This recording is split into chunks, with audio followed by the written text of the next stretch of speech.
following is a presentation of the Magnitude Sports Network. And Anderson is going to launch for three. It's good!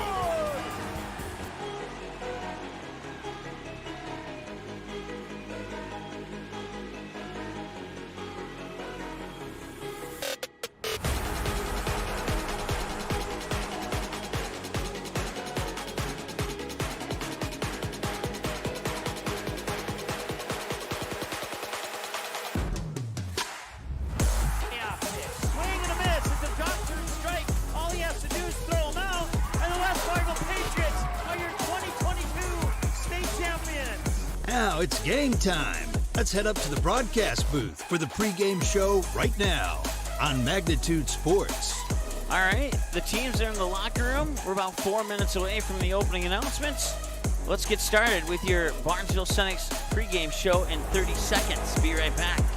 Barnesville Senex is your one-stop shop in Barnesville for gas, snacks, beverages, and more, including fresh Sandy's Donuts each day of the week. Barnesville Senex has the Caribou Coffee kiosk open daily as well. Don't forget, you can pick up automobile supplies, and Barnesville Senex is your hunting and fishing license headquarters. Barnesville Senex. Call 218-354-2139 or stop in at 619 Front Street North in Barnesville. Barnesville Senex wishes the Trojans the best of luck in today's game.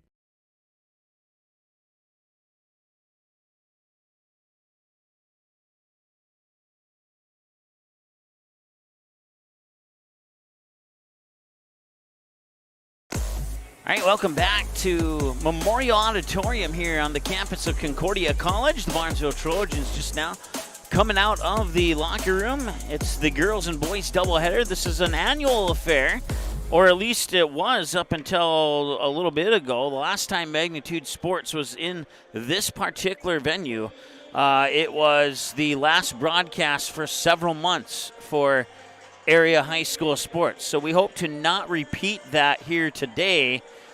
We hope that we will have another game after tonight's broadcast. So not to bring back any bad memories, but hey, facts are facts, right?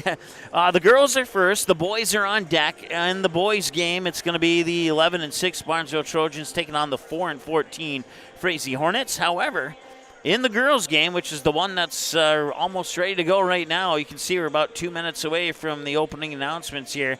It will be the 11-9 Barnesville Trojans and the 7-14 Frazee Hornets. The Frazee Hornets are, as I mentioned, 7-14 on the season, 2-10 in Section 8 AA play, 2-9 in Heart of Lakes Conference play. They are 3-8 when playing on the road, 0-0 on a neutral court. This would be considered a neutral court. And for the Barnesville Trojans, they are 11-9 overall, 8-5 in Section 8 AA play, 6-4 in conference play. And they are 6-2 when playing on the road. They're 0-2 when playing on a neutral court. So they are overall 6-4 when they are not playing at home. Their other 10 games at home, they are an even 5-5. Barnesville QRF ranking 92.4 compared to 58.8 for the Frazee Hornets. That ranks the Barnesville Trojans 36 of 129 and the Frazee Hornets 87 of 129 in 8 AA play. And in the state, the Trojans ranked 128 while the Hornets ranked 261 out of 397 teams in the state of Minnesota. That is a look at these two teams side by side as the Frazee Hornets will make an appearance on the floor now. They'll be wearing their white jerseys with green lettering and numerals. Your starting lineups for the Frazee Hornets look like this. The 5'8 senior guard, number 1, Kate Vegan. The 5'9 freshman forward, number 12, Bryn Larson. The 5'10 freshman forward, number 30, Jaden Sonnenberg. The 5'9 junior forward, number 32, Ryan Eckhart, and a 5'8 senior forward, number 34, Cadence Mayfield. For the Barnesville Trojans, starting lineups look like this, as we will just keep it on this side here. A 5'4 junior guard, number 2, Kennedy Gray. A 5'5 senior guard, number 5, Sydney Strand. A 5'7 senior forward, number 10, Kenzie Scogan. A 5'8 sophomore guard, number 23, Abby John. And a 5'8 senior forward, number 40, Emily Smith. Barnesville, coached by head coach Ryan Baumstead and assistants Ali Honrud and Nicole Mortensen. Frazee Hornets under the guidance of Trey Heinchens and Paige Callahan along with Dave Konzemius. Mike Mason with you here today. Our camera person is out, so I'm here solo tonight, and for both games of this doubleheader. And our national anthem is coming up here. Your PA announcer tonight is Brian Doucette, and singing the national anthem, and one of your umpires tonight is Brian Marcus.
Nice job there by Brian Marcus. He is one of your three officials tonight. I did not get the names of the other two officials. I tried to, but not even the personnel down on the floor had it available. So, Frazee Hornets, they will be the visiting team on the scoreboard today. The Barnesville Trojans will be the home team as they go over the starting lineups here on the floor. Once again, for the Frazee Hornets, it is going to be 5'8" senior guard number 1, Kate Vegan, a 5'9" freshman forward number 12, Bryn Larson, 5'10" freshman forward number 30, Jaden Sonnenberg, a 5'8" senior forward number 34, Cadence Mayfield, and a 5'9" junior forward number 32, Ryan Eckert. Oh, they're actually going in alternating order. I did not realize that, so my apologies. Okay, so we'll just turn it down to our PA announcer, Brian Doucette, to finish this off.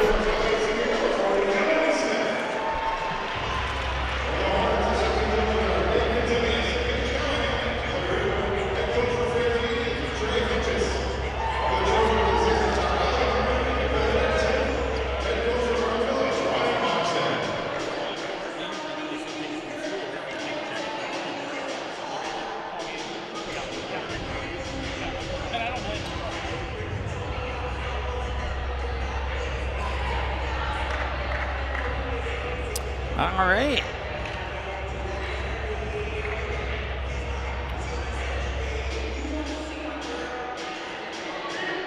So once again, the Frazee Hornets on the floor in their white with green numerals. The starters for Barnesville, 5'4" junior guard number 2, Kennedy Gray, a 5'5" senior guard number 5, Sydney Strand, 5'7" senior forward number 10, Kenzie Scogan, 5'8" sophomore guard number 23, Abby John, and 5'8" senior forward number 40, Emily Smith. And we'll put 18 minutes onto the clock and get ready to roll here. And the tip will go to the Barnesville Trojans, and they will get the opening possession of the ball game here. Up top there for Gray. Now Scogan swings it for Smith near corner. Here's Abby John splitting defenders to the hoop, scores and one.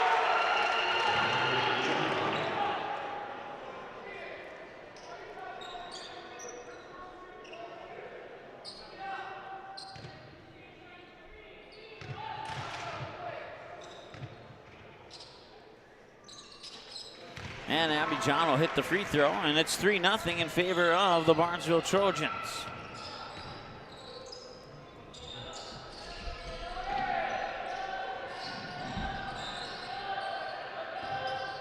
All right, found my pen, and now I finally got those numbers written in. Here's a three-point attempt from Vegan, and that one's not going to go. Ball tipped around, and the rebound comes to the Trojans. Abby John bringing it up court quick for Sydney Strand, who gets fouled hard. 17-17 to go. Second foul on the Frazee Hornets. Sydney Strand to the Barnesville Booster Club free throw line now. And swish on the first one. Once again, girls, boys doubleheader. The boys will follow about 20 minutes after the conclusion of this one here. And the second one will bounce off. Frazee will bring it back up court, trailing 4-0. And a strong move to the basket and a foul on Barnesville this time.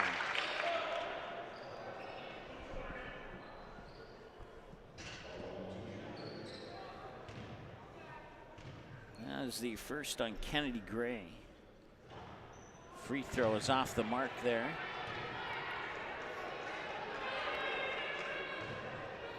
For Cadence Mayfield, who's at the line for the Hornets, and she'll connect on the second one. 4-1 in favor of the Trojans here on the Ratzels Pool Hall scoreboard as Abby John works the ball into that far corner for Emily Smith. And now a loose ball up towards the midcourt stripe, and it's picked up by Vegan. One-on-one, bounces the pass into the paint, spinning and scoring. Nicely done there. Vegan will get the assist, and I believe that was Mayfield with the basket. Well, let me double check the jersey number here. And it was.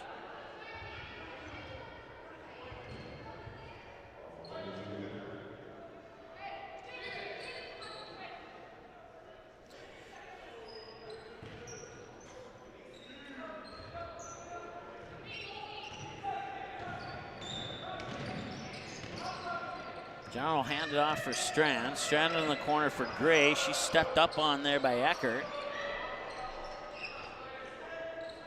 Now Strand has it. Strand with a right-handed dribble, tried to split defenders, and ooh, I thought maybe she double dribbled it. Maybe it was poked out of her hands. Can't say for sure. No call, so maybe I could be for sure. Inside pass for Emily Smith. And did she travel? No, yes, she did travel, yep. So it's the first turnover of the game for either team. 4-3, and Frazee has a chance to take the lead here on this possession. We'll see if they can do it.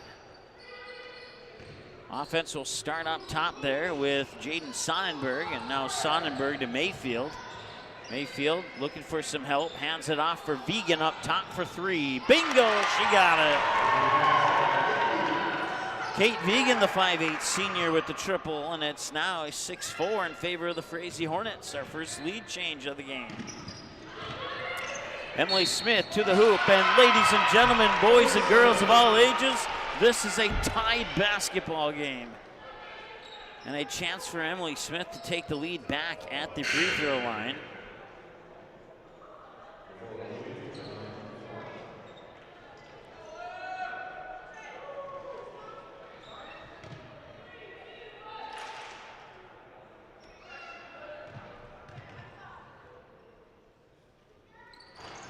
And that one will dribble in.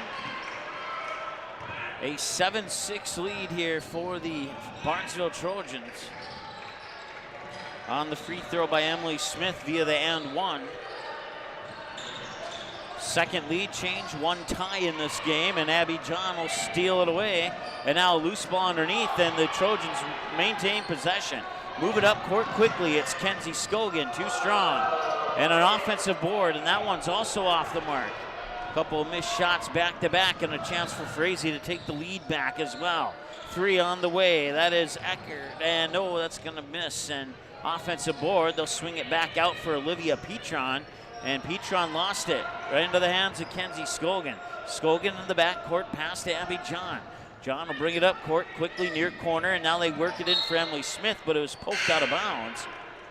I'll stop the clock with a little over 14:50 to go here.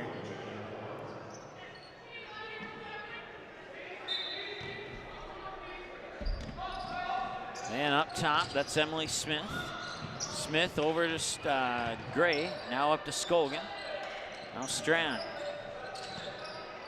John being guarded there by Cornier and cannot get that one to go in. And the rebound is grabbed and strongly ripped away by the Frazee Hornets. It's been 7-6 for a little over a minute now, as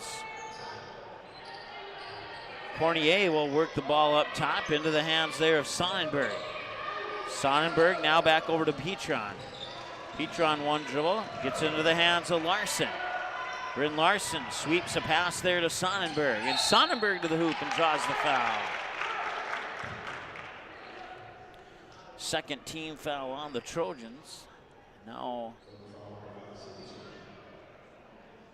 it's the first one on Sydney Strand. And swish on the free throw there from Sonnenberg. And we have a tie hockey game once again.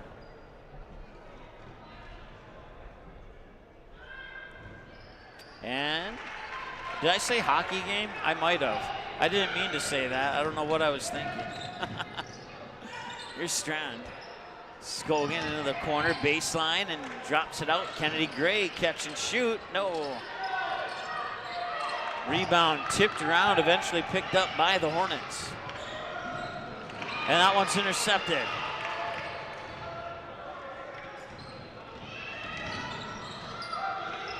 And that one's poked away, and there could be a breakaway opportunity here.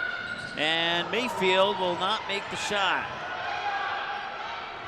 Turnovers on each side on that trip down the court. Sydney Strand will tee it up for three. She got it.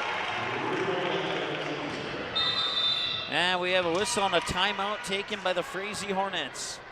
13:25 to go here in the first half. We'll take one with them. Be back in a moment here on Magnitude Sports.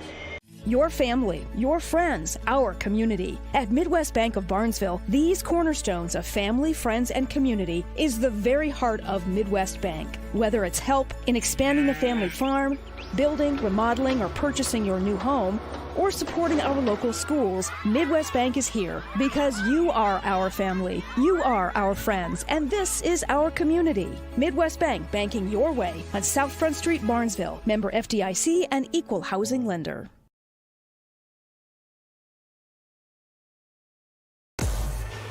All right, welcome back to Memorial Auditorium here at the campus of Concordia College. Out of the timeout, it's Frazee Hornet basketball, and we have a one-possession game here, 10-8 in favor of the Trojans on the Ratzel's Pool Hall scoreboard. It's been a good one so far. Barnesville took the lead at 7-6. Frazee tied it up at 8-8, and Barnesville took the lead at 10-8. Up the court, I can't see who that is. That's Pana, who had it on the baseline, and who's it out on? Looks like it's going to be Barnesville Trojan basketball.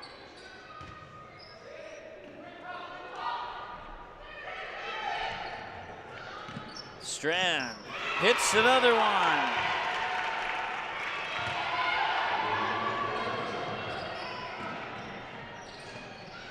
Inside there, nice pass to Bryn Larson for the basket.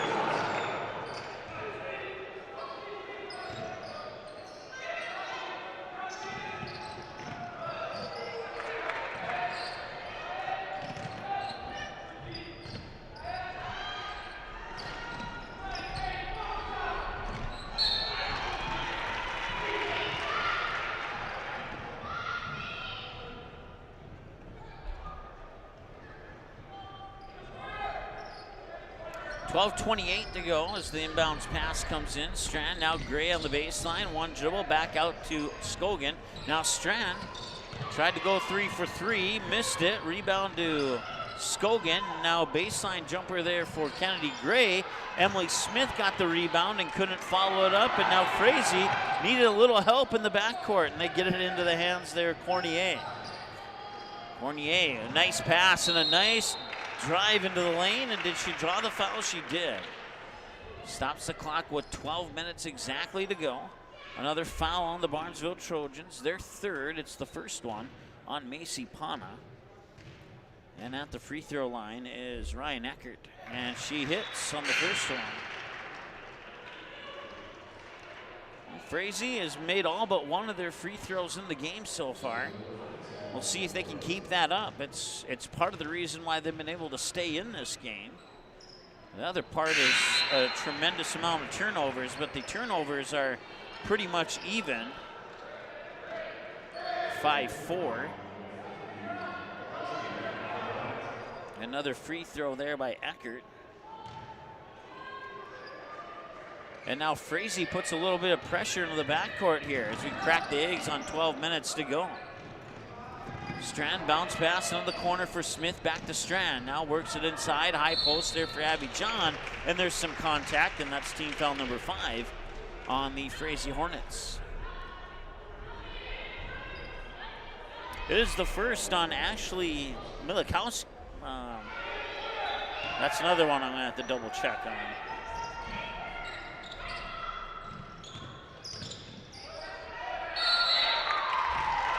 Jump ball, possession arrow will favor the Barnesville Trojans. Or no, it will not. It'll favor the Frazee Hornets, I guess.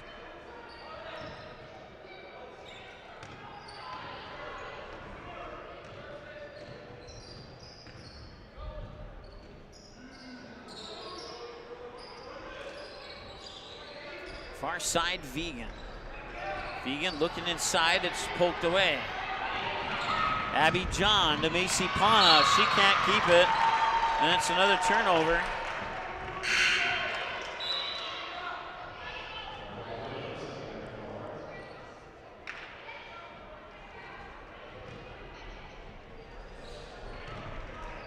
And bringing it up court here is Bryn Larson.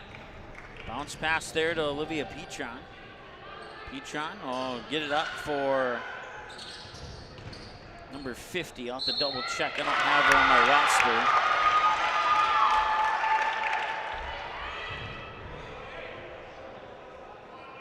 I want to say hi to Jim watching from Denver, North Carolina on this Saturday night.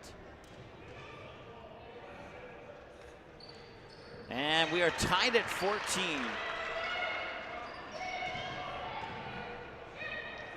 Actually, we are not tied at 14. Frazee has a 2-point lead. I got it right on our on-screen scoreboard. I got it wrong when I said it. My apologies. So.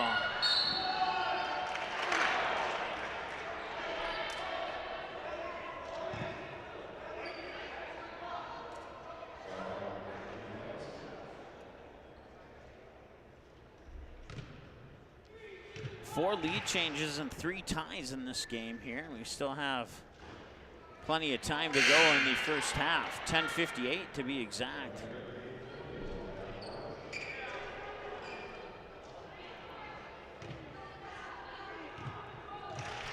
Scogan at the free throw line, missed the first one and connects on the second.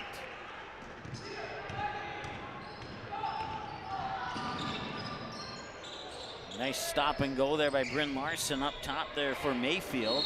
And there's a kick or a foul. It's a foul. I thought he gave the kicking motion with his foot. Maybe he just lost his balance. I don't know. It's the first on Abby John, team's 5th.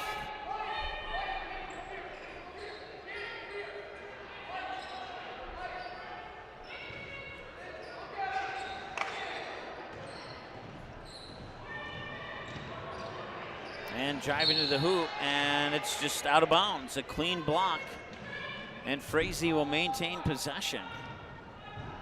10:42 to go here in the first half of the first game of a doubleheader. Girls now, same 2 teams for the boys, about 20 minutes after the conclusion of this one. Long 2, I think that was a long 2 anyway, and they missed it.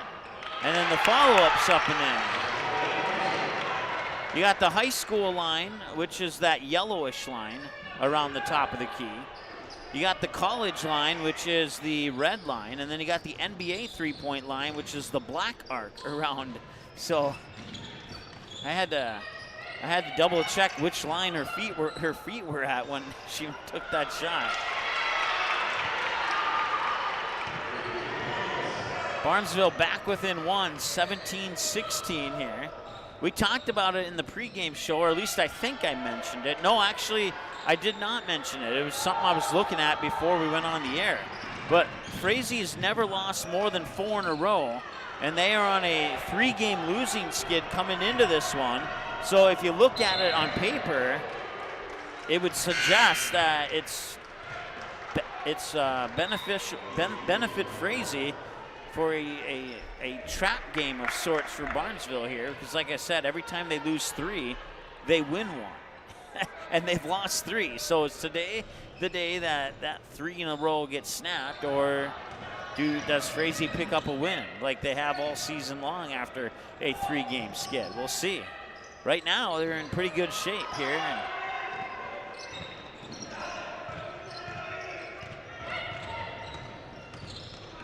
bounce pass over to Pana, inside for John at the high post, and she will not connect, but a foul.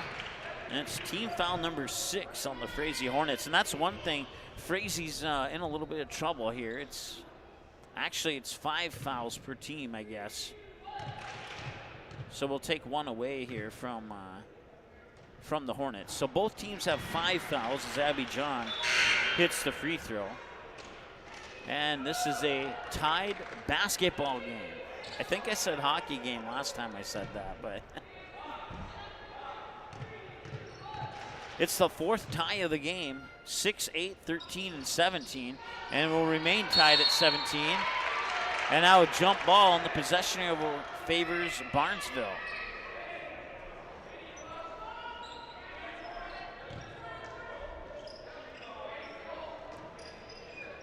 And that inbounds pass is intercepted. And a spin move there by Sonnenberg. She gets her own rebound and scores. And now Frazee takes the lead at 19-17.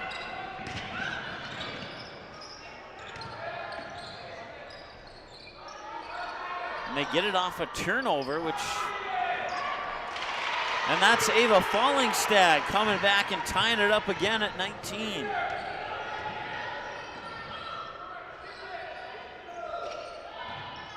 That's her first points of the game. That's our 5th tie. 19-19 is our 5th tie of the game. Tied at 6, tied at 8, tied at 13, tied at 17, and now tied at 19 with 8:33 to go. And a steal off the inbounds pass. And Frazee takes the lead. Inbounds pass for Pana. Up court quickly, and did she travel? She did. They turn it over again.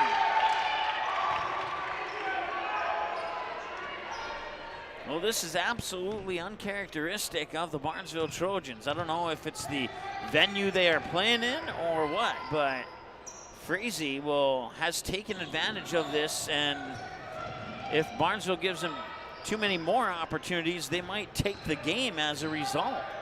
I know it's still early to say that, but I mean, just look at there. That shot right there by Sonnenberg is one of several opportunities that the Frazee Hornets have cashed in on.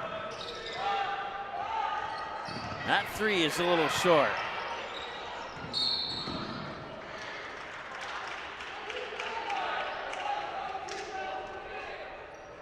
$7:45 to go. Once again, Mike Mason with you here on the play-by-play. Our cameraman is out today. Got injured earlier today, so unable to help. And so if I am a little bit slow on the camera, that is 100% my apologies. But I'll do the best I can, and hopefully I haven't done too bad so far. So Cadence Mayfield has picked up her 3rd personal foul.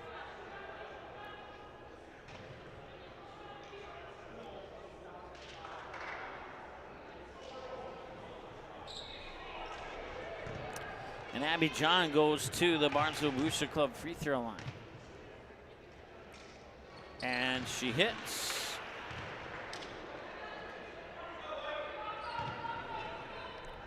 I don't know, must be a 1-and-1. The scoreboard in the gym says 5 fouls per team.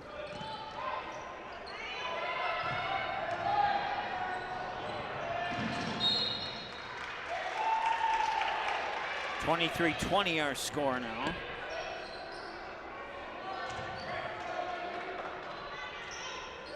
Inbounds for Strand. Strand will lob one in the backcourt for John. John over the timeline, runs into a double team. Scogan over to Kennedy Gray for a three, left it short. Rebound goes right into the hands of Sonnenberg. And the Frazee Hornets will bring it back the other way. It's Cornier with it. And now a bounce pass to Sonnenberg. Back up top, now they work it inside. It was tipped away, Hornets regain possession. And a nice move there through three defenders, weaving in and around Sonnenberg with another basket. And it's 25-20. It's the largest lead of the game for the Frazee Hornets at 5.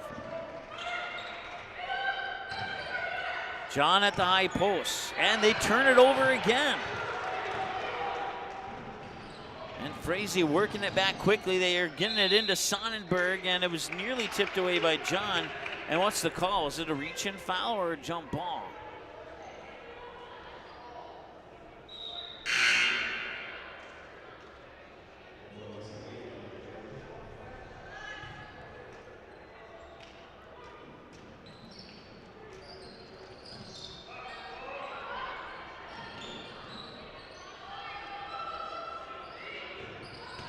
All right, Bryn Larson, shot, no good.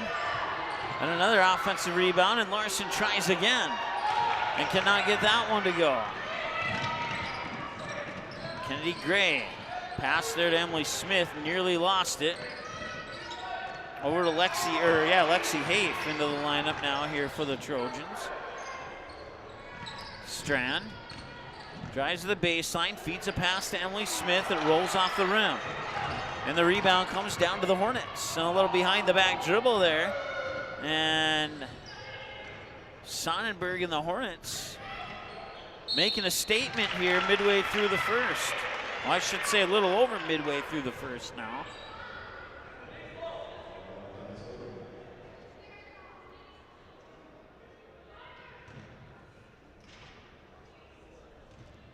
So another foul here. That I think both teams have 6. But I don't know, the scoreboard in the gym shows 5 for both teams, and it's been at 5 for the last 3 or 4 fouls now, so.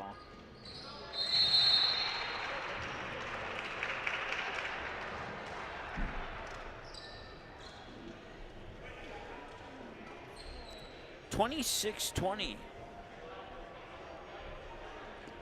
Timeout on the floor. We'll be back in a moment here on Magnitude Sports.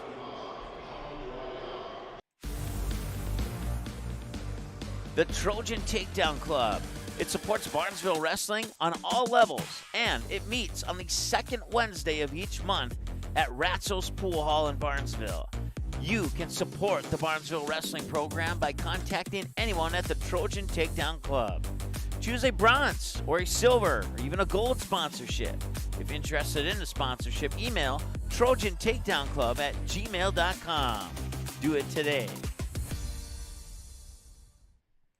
Auto Owners protects your home.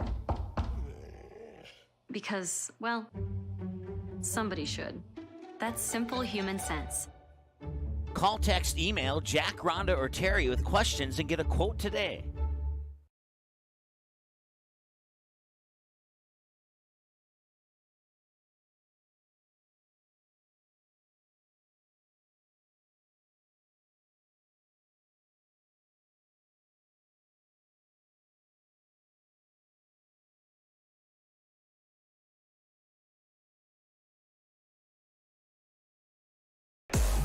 All right, welcome back. So we got clarification on the fouls there. Here's a steal by Sonnenberg. It was blocked. Sonnenberg gets it back on the baseline, and reverse layup will not go in. And the second shot will go in. That was actually the third shot that went in. So, and there's a reach-in foul. That one's likely going to go on Bryn Larson. But Frazee has been just pestering the Barnesville Trojans up to this point. And they lead 28-20. So to clarify the fouls, we march down to the other end here for free throws. Both teams have 7 now. Both teams are in the 1-and-1 bonus. Barnesville has the possession arrow. There's something wrong with the gym and the scoreboard. They told me that something's wrong. So according to my book and according to what I was told, I was right on in my book. So both teams with 7 fouls. And a missed free throw there for the Trojans. And now back the other way, it's Ryan Eckert. And now Cornier will have it. Up top there for Malakowski. And nearly poked away. Frazee maintains possession. Sonnenberg will drive into the lane. And nope, too strong, but another offensive board. And if I almost want to pause this game and just go on a little bit of color analysis here on what I've seen so far. Might have to hold that for our halftime show. But one of the problems for Barnesville is they are not getting rebounds. The second problem, they are turning the ball over way too much. And the third problem is Frazee's playing the next best thing to perfect basketball right now.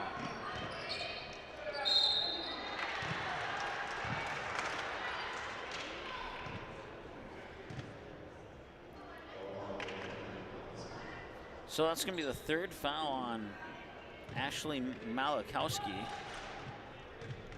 Team foul number 8, according to my numbers.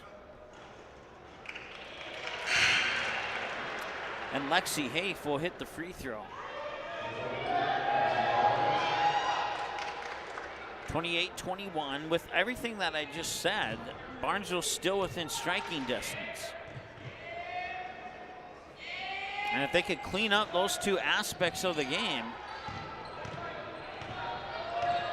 they could get right back into this. But, you know, for those who have watched our Barnesville broadcasts more frequently, another problem that Barnesville has is hitting those free throws. So if they have trouble hitting the free throws, as Katie Cornier hits that basket there, if Barnesville continues the free throw struggles in this game, and then continues to turn it over, they're really not going to have a chance in this game right now. And I hate to say that with a 9-point deficit, but I think Coach Ryan Baumstad might have a slight agreement as he just called a timeout to talk things over.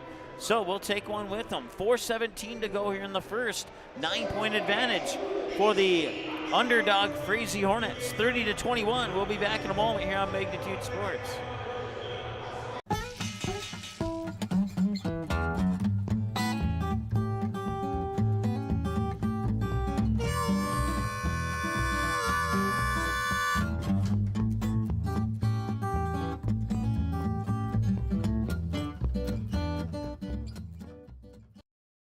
The Purple Goose Eatery and Drinkery, located at 310 Front Street South in Barnesville, open every day from 11 a.m. to 8 p.m., 7 days a week. Burgers, salad, pizzas, sandwiches, they got you covered.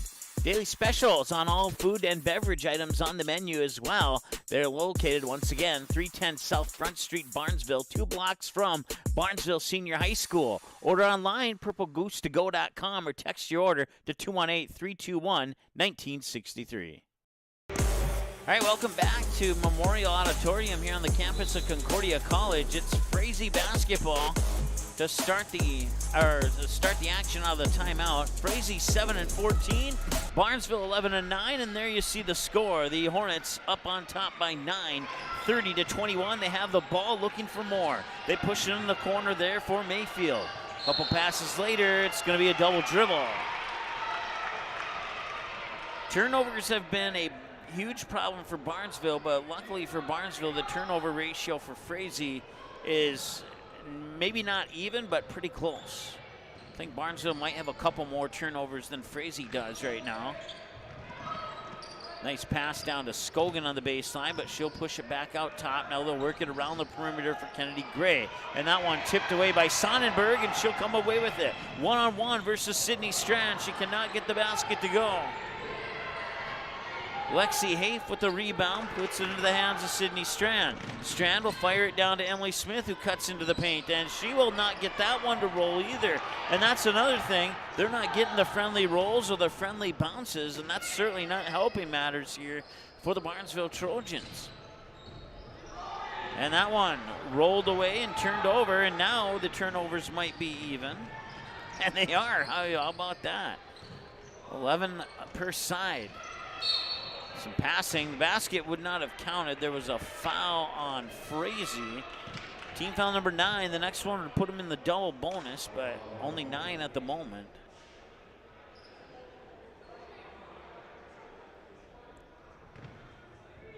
It's the first one on Haley Selly, a 5'5" junior who's into the lineup here for, at least I think she is. Oh wait, never mind. They have it mixed up here.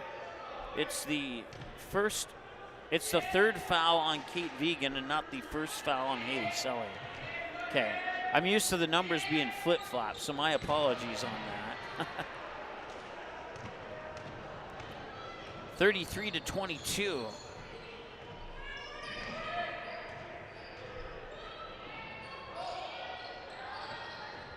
And that one's turned over. And for the first time tonight, the Hornets have more turnovers than the Trojans do. Closing in on 2 minutes to go here in the first half. Strand inside high post, John.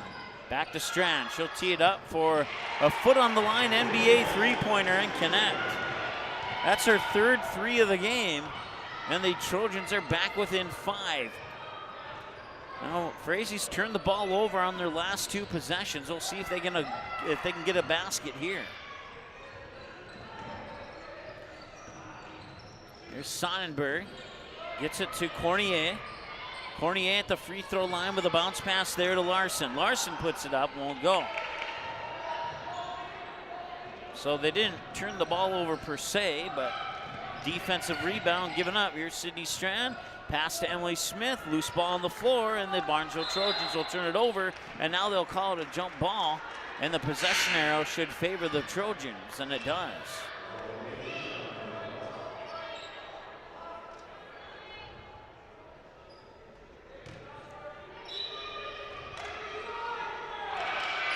And off the inbounds pass, they score.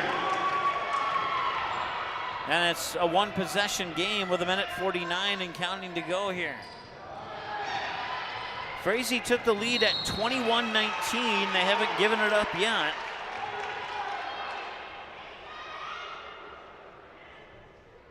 Five ties and 6 lead changes. And that should put Barnesville in the double bonus.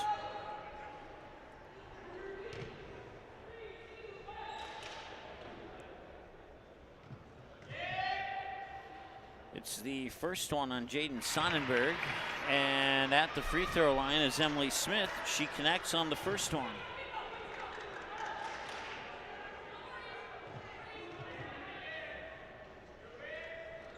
And she'll connect on the second one. Frazee wasting no time. They'll bring the ball down the court quickly. Up by 1 now with about 90 seconds to go.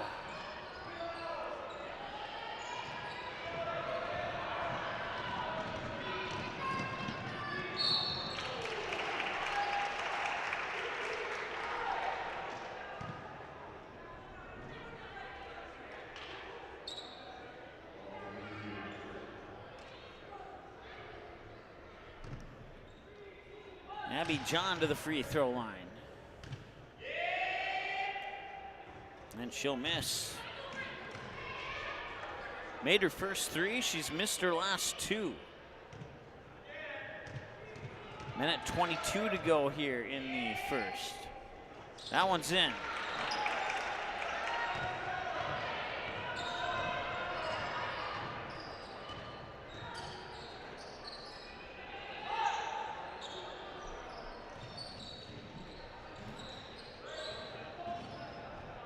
One minute to go, and Barnesville has battled back and has tied this one at 30 after giving up the lead at 21-19, and there's a foul.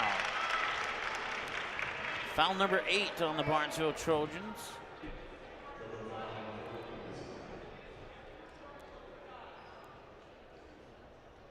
Going to the free throw line is the 5'5" 8th grader, Katie Cornier. And the first one's off the mark. I believe that's only the second missed free throw. Oh, yeah, it is. I didn't have to count them up. Our graphic confirmed it.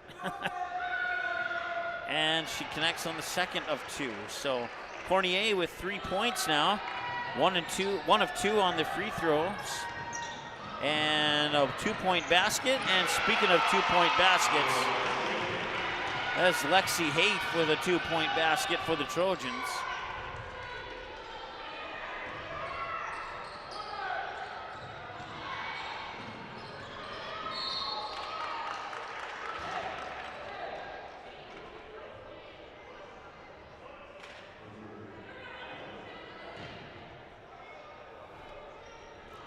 So since the 30-30 tie, we've had 2 lead changes already.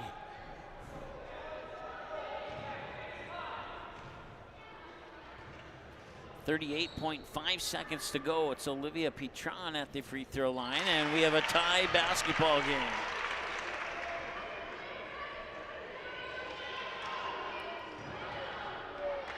Can she give the Hornets the lead back?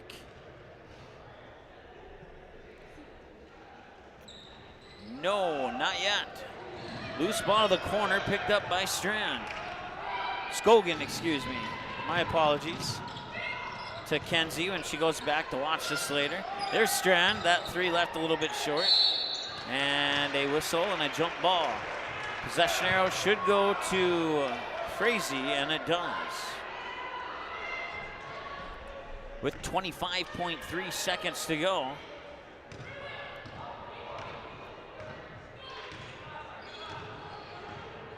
Tied at 32. It's the 7th tie of the half. Here's Cornier now up top. 3 on the way, and then that's too strong. And the rebound by Lexi Haight in the corner. Emily Smith, half quarter at the buzzer. No, that's going to be short. And that brings us to halftime.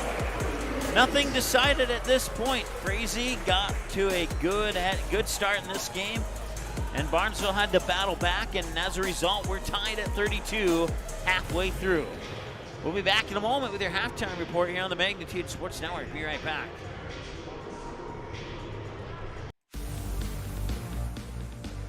The Trojan Takedown Club.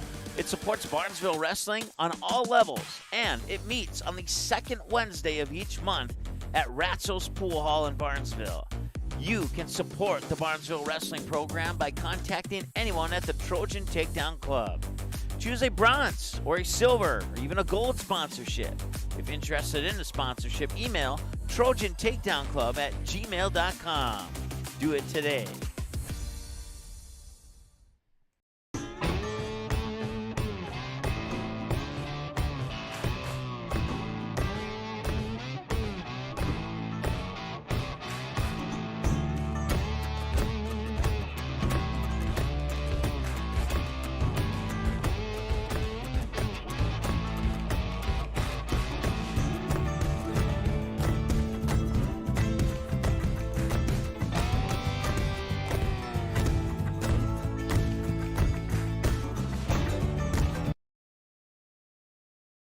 Dean's Bulk Service C-Stores in Barnesville and Sabin are your stops for high-quality Arco gas and diesel fuels, plus a car wash in Barnesville. Don't forget to pick up your favorite snacks and beverages as well. Dean's Bulk Service is your preferred choice for your propane, fuel, diesel, exhaust fluid, and ISO-Clean certified lubricants for your home, farm, and business. Call them 1-800-548-2799 or visit dbsoil.com to see what they can do for you. Auto Owners protects your home. Because, well, somebody should. That's simple human sense.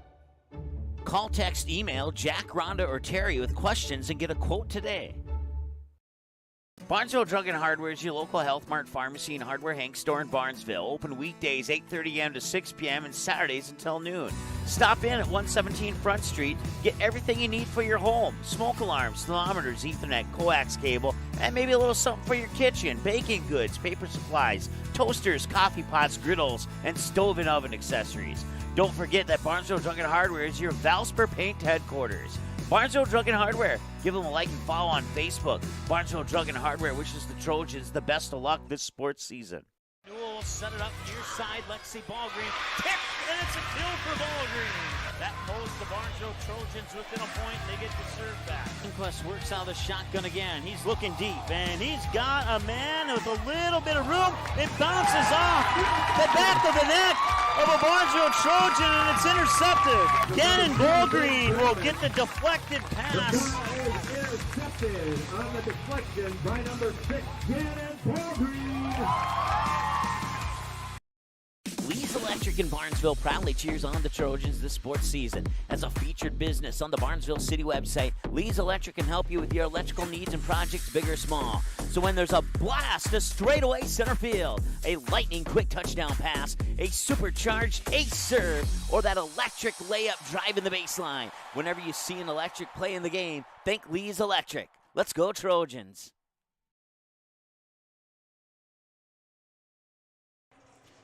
All right, welcome back to Memorial Auditorium here in the campus of Concordia College. And man, I tell you what, it's been a good 24 hours here for us here at Magnitude Sports. We had a doubleheader last night between Grafton and Kindred. It was games 2098 and 2099. In the boys' game, Kindred won 53-50. In the girls' game, Grafton won 67-64. So the two teams getting a 3-point victory over each other. A really good Cherry Tigers team with an evenly matched, really good Perham Yellow Jackets team. 66-56 win for Cherry Tigers last night on broadcast 2100, and now on broadcast 2101 here on Magnitude Sports. It's knotted up at 32 here at halftime between the Barnesville Trojans and the Frazee Hornets. And if anybody is keeping track, which I know I'm the only one who is, this game here, tied at 32, is my 1600th game, and the boys' game will be 1601 in my personal play-by-play career, which started 1,600 and some odd games ago. Back on Monday, January 25th, 2016, when Northern Cass defeated Findlay Sharon Hope Page 76-56 in a boys basketball game. So, actually, I did the girls one. It was 57-50. Findlay Sharon Hope Page won. So, that was my first game back on January 25th of 2016. And fast forward to February 11th, 2023, I'm doing games 1,600 and 1601. So now that you got all the stats on me, let's take a look at the stats of the Trojans and the Hornets. 9 of 24 shooting, with 9 of those attempts coming from behind one of the three-point arcs, and I'll explain that later here. 11 of 17 from the free throw line. Yeah, that's right. I counted them up. Just had to make sure that I had that one. 8 fouls and 12 turnovers. So the turnovers, you can pretty much take those out of the book because they're even right now. But the turnovers have resulted in prominent scoring opportunities for both teams when the turnovers have happened. It just seems like the Hornets took more advantage. If I had the ability to keep track of points scored off turnovers, it wouldn't surprise me at all if the Hornets scored on 10 of those 12 turnovers. That's an unofficial guess, but it's a pretty darn close guess. Let's put it that way. 11 of 24 shooting overall, with only 5 of those attempts coming from behind the arc. They connected on one of those. That one belongs to Kate Vegan. But that's another good sign for the Frazee Hornets. They're working the ball down into the paint, or should I say young athletes like Jaden Sonnenberg are taking it from the top of the key and driving into the paint and scoring. That's probably a better way to describe at least 6 or 7 of those 24 attempts, or 19 attempts from the inside, if I do the math right, for the Frazee Hornets. And there's another good stat, too, shooting 9 of 12 from the free throw line. That is an absolute positive there for the Frazee Hornets. And fouls 11, so that's probably one thing they could clean up in the second half. And if they clean up the fouls and keep doing what they did in the first half, there's a good chance Frazee could come out with a victory here tonight over the Barnesville Trojans. So, well, like I said, really the only thing they did in the first half that maybe they shouldn't have done was as many times as they ended up fouling the Barnesville Trojans. So, but outside of that, they've played a pretty like I think I made the comment earlier. It's the next thing the next best thing to perfect basketball here for the Frazee Hornets, and they are right in this. It's a 0-0 ball game as we start half number 2 here on Magnitude Sports. It was Barnesville scoring first, and then Frazee would take the lead at 6-4. We were tied at 6. Barnesville took the lead at 7-6. Tied at 8. Barnesville took the lead at 10-8. Tied at 13. Frazee took the lead at 14-13. Tied at 17. Frazee took the lead at 19-17. Tied at 19. Frazee took the lead at 21-19. They would hang on to that lead until Barnesville would tie it up at 30-30. Then Frazee would take the lead at 31-30. Barnesville would take the lead at 32-31.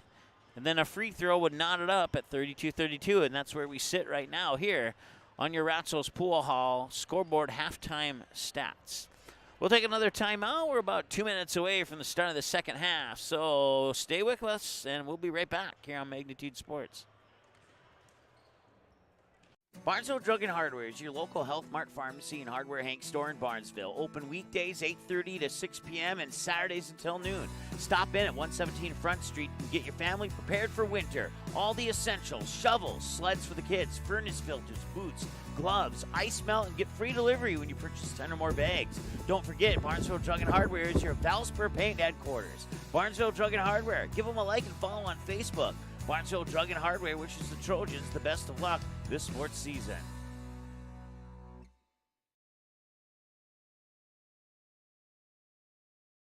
Your family, your friends, our community. At Midwest Bank of Barnesville, these cornerstones of family, friends, and community is the very heart of Midwest Bank. Whether it's help in expanding the family farm, building, remodeling, or purchasing your new home, or supporting our local schools, Midwest Bank is here because you are our family, you are our friends, and this is our community. Midwest Bank, banking your way on South Front Street, Barnesville. Member FDIC and equal housing lender. All right, we're back, getting about 30 seconds away from the start of the second half. Taking a look at the NHL scoreboard. The Minnesota Wild, they play later tonight against the New Jersey Devils. That's a 7 o'clock puck drop that starts in about 7 minutes. So we'll keep you up to date on that game. Other games concerning the Minnesota Wild, you're getting no help from the Florida Panthers. They are down 4-2 at the end of 2 to the Colorado Avalanche. Arizona and St. Louis play at 7 tonight. Pittsburgh and Los Angeles play at 9:30, and if you're a Wild fan, you're cheering for Pittsburgh in that one. You got no hope from Ottawa today as they would fall to the Edmonton Oilers 6-3. And you got no help from Philadelphia as the Predators take a 2-1 victory in overtime over Philadelphia. Chicago and Winnipeg play at 9 o'clock tonight.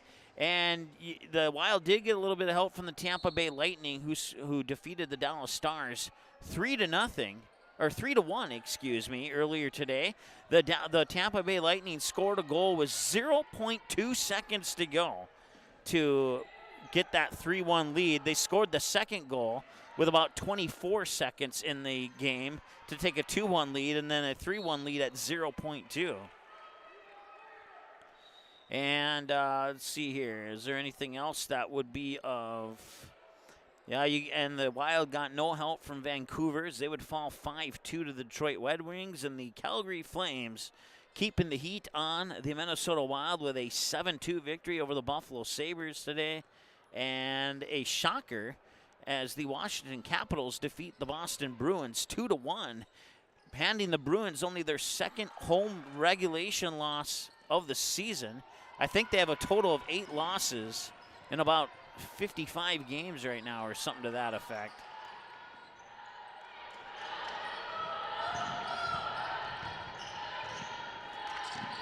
We'll make a slight adjustment on our camera here as that somehow got tilted down further than I would like it to be during halftime. I'm not sure how that happened, but 17:09 to go here in the second half.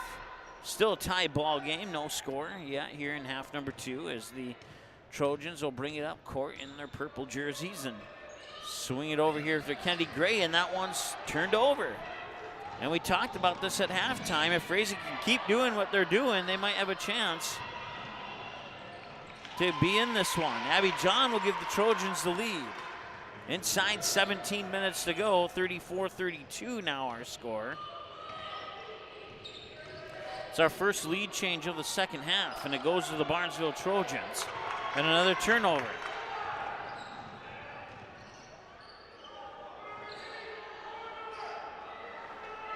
So Abby John with the only points of half number 2 right now. And 16 and a half to go. Scogan with a 3 that's off the mark, and it's one and done as Kate Vegan gets the rebound there for the Frazee Hornets.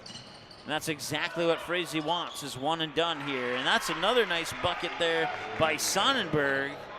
And she had a big first half as well. And she is not slowed down yet.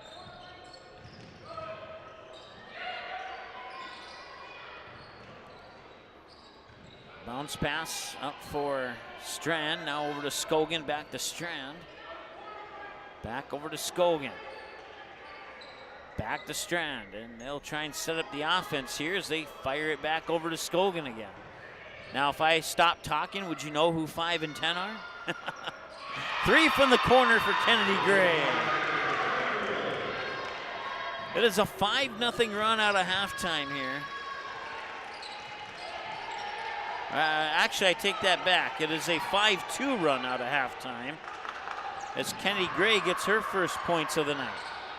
37-34, looking to answer deep, 3 and 1, or did it not count?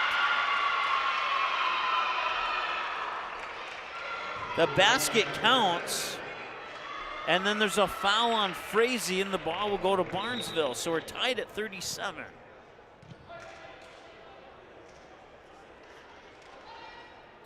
One lead change, one tie here in half number 2. So it was an offensive foul, but it happened after the shot was taken, so the basket counts.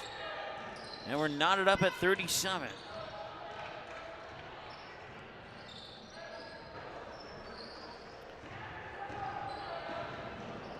Kennedy Gray with it. Cross court over to Strand. Right-handed dribble to the baseline, pops it out for Abby John. And a whistle. And a foul here on the Hornets.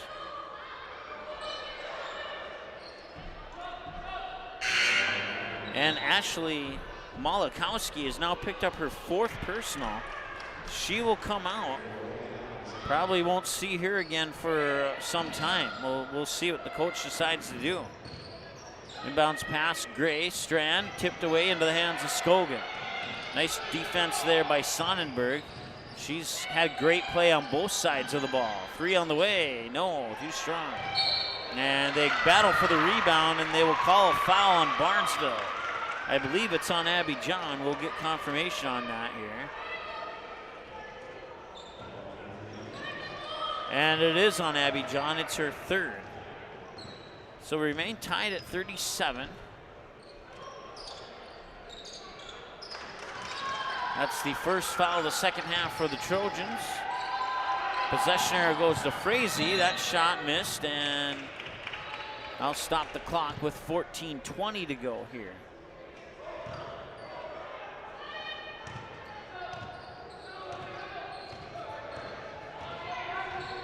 Don't forget, we have the boys' game between these same 2 teams coming up here after the conclusion of this one.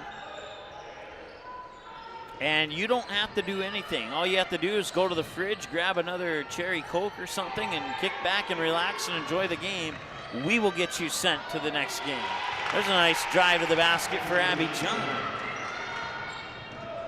39-37 as Barnesville takes the lead back.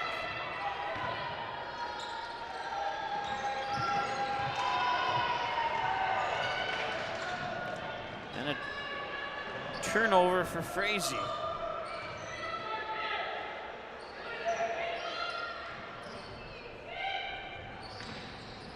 Gray to Smith, one dribble by defenders, and it rolls off, and Emily Smith has had trouble with that exact problem. She only has 1 made basket, and she should have 5 or 6 made baskets by now. Sonnenberg with a 3 that dribbles up the front of the rim, but the follow-up's up and in as well. And ladies and gentlemen, boys and girls of all ages, this is a tie basketball game. 39-39.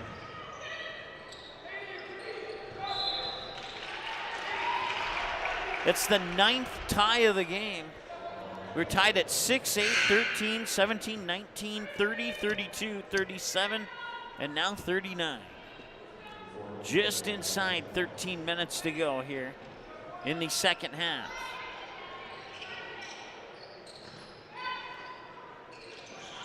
John will try for a 3. No, it's not going to go.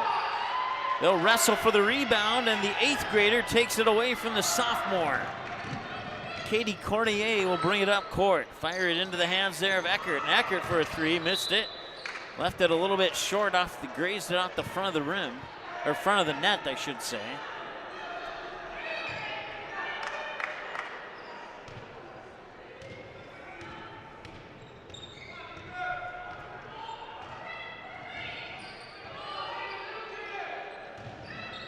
John with a shot, and that one rolls off. And the rebound comes down to Eckert. And almost had trouble controlling it, but they will get the pass down to Sonnenberg. She tried for the hook shot, excuse me. And I take that back. It was Sonnenberg with the rebound in the missed shot. And down at the other end, they score. 41-39 as Barnesville takes the lead.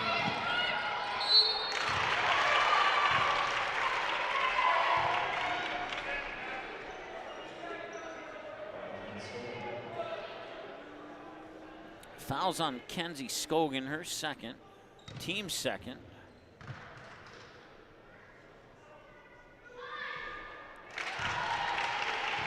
Three for Frazee, 2 for Barnesville.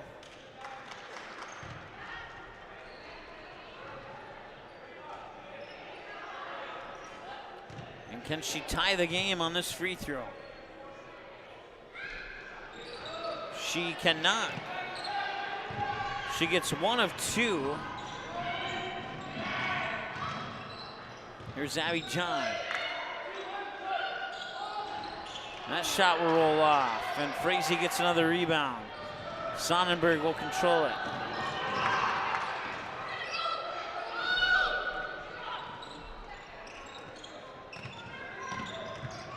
Up top for Mayfield inside, and that was Bryn Larson on the inside, and I'll stop the clock with 11.5 to go here in the second.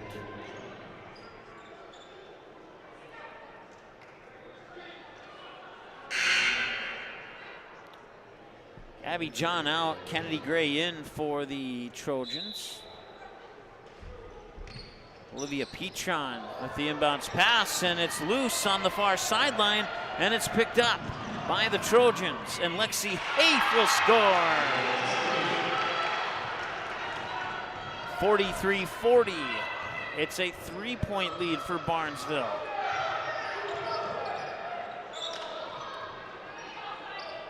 Vegan swings it over for Petron. She'll try for 3 off the front of the rim. Won't go. Offensive rebound nearly poked away into the hands of Sonnenberg. Sonnenberg into the corner now, and now they fire it through the hands of Vegan out of bounds, and that'll be a turnover. 10:56 to go here in the second. Barnesville only up by 3, but a point here could be big moving forward. We'll see if they can get the basket or not. Pana will work with it. Over to Emily Smith. Quickly to Strand. Strand one dribble back to Smith. Now Haif. Strand, 10.5 to go. Here's Smith. Lobs a pass over to Kennedy Gray. Runs into a double team and a foul, I think possibly on Petron.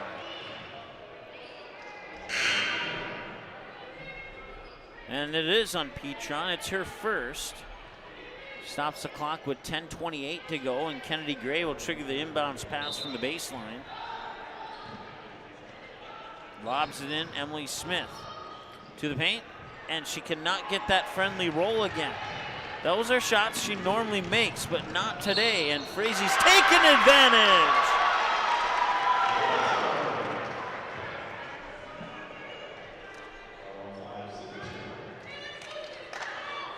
Sonnenberg with another basket and another trip to the free throw line coming up here.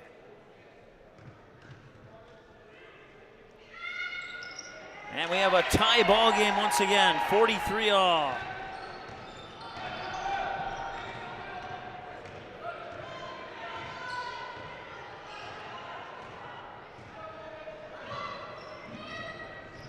.10:05 and counting to go.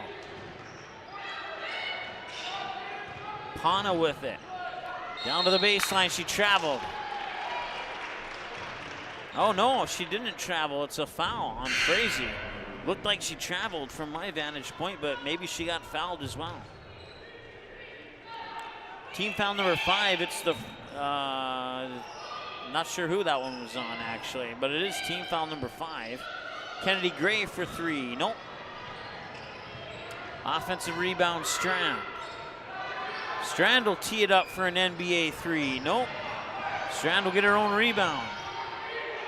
And now Emily Smith, back to Strand, back to Smith. On the baseline, drives towards the basket. 2 passes later, Lexi Hay from the free throw line, it rattles in. Not sure how that one rattled in, but it did.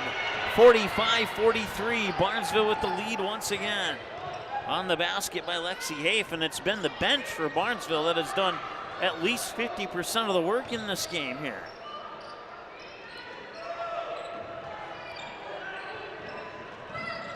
Sydney Strand and Abby John are the only 2 starters who have a majority of the points. All their other points coming off the bench. That's a blocking foul. Thought for a moment it was going to be a charging foul, but it is not. It is team foul number 6 on the Hornets, and it is the 3rd personal on Bryn Larson. And to the free throw line is Emily Smith. Perfect 3 for 3 up to this point in the game, and I'm sorry if I jinxed her. You would think I've learned my lesson by now, but I haven't.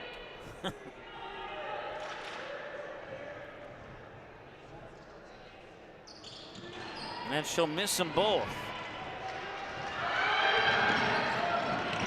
And did she travel? She did. She tried to plant her foot. She's going to go over and plead her case, but Bryn Larson put her foot down, and her momentum slid her forward, and that drew the whistle. Tough break there for the Hornets. Had a chance to tie or potentially take the lead, and now Barnesville has a chance to extend the lead. Here's Pana. With it is Gray. Bounce pass for Fallingstad over to Strand for 3. Not gonna go, and the rebound comes down to Eckert. Eckert will bring it up court, get it into Cornier's hands. Cornier will loft it inside there. I believe that's Riley Stock. And no, check that, it was Sonnenberg. The 3 looked like a 1, my apologies. If it was number 10, I would have been correct, but it was, it was not. And I should know better because Jaden Sonnenberg has about 4 inches on her teammate that I mentioned, according to the heights on their roster. Top of the 3, Cornier hits. She hits from up top, and Frazee has the lead again, 46-45.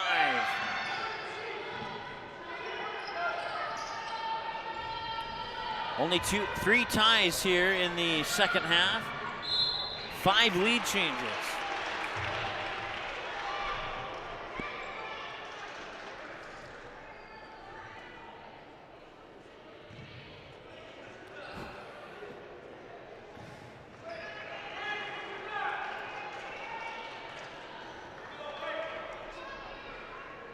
This is a very unofficial stat. I'm pulling this from memory because somebody just made me think of it in the YouTube chat.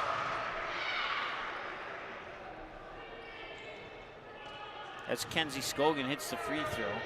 The Barnesville Trojans are winless in overtime on Magnitude Sports. The girls' team is.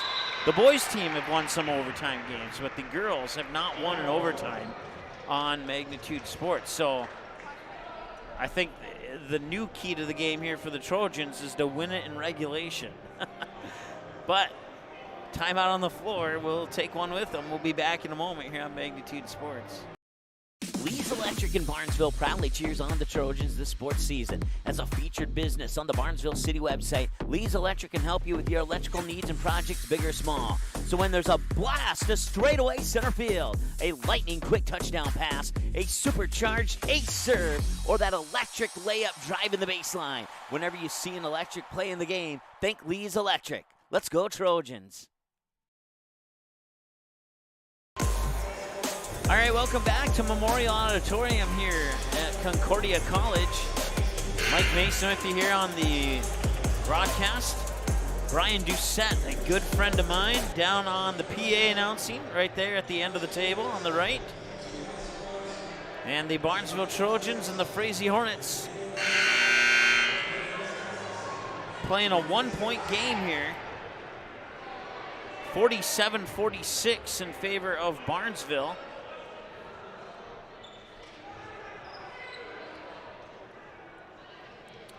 Frazee ball out of the timeout, 8:02 to go here in the second half.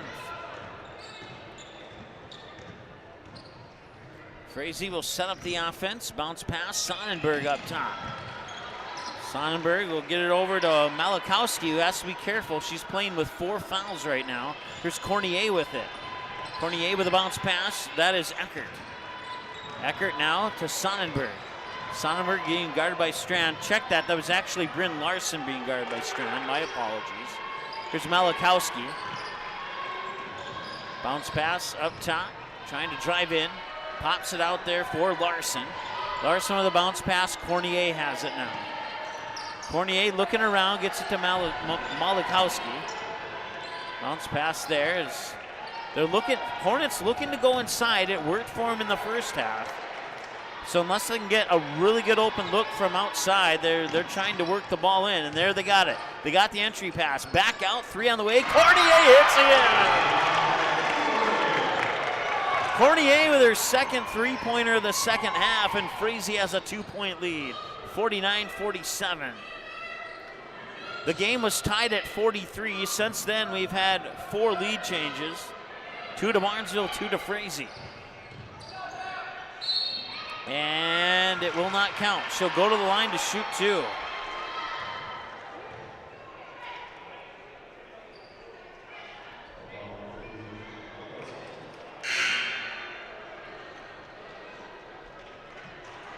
And that's it for Malachowski. No points. I take that back, 2 points. And she's out with 6:39 to go as she picked up her 5th foul.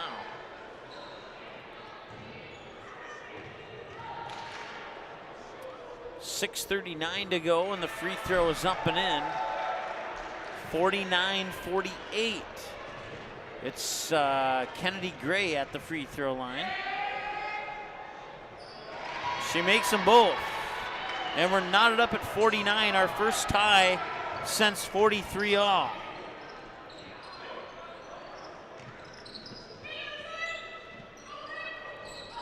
Six and a half to go. Sonnenberg up top, bounce pass over there to Vegan.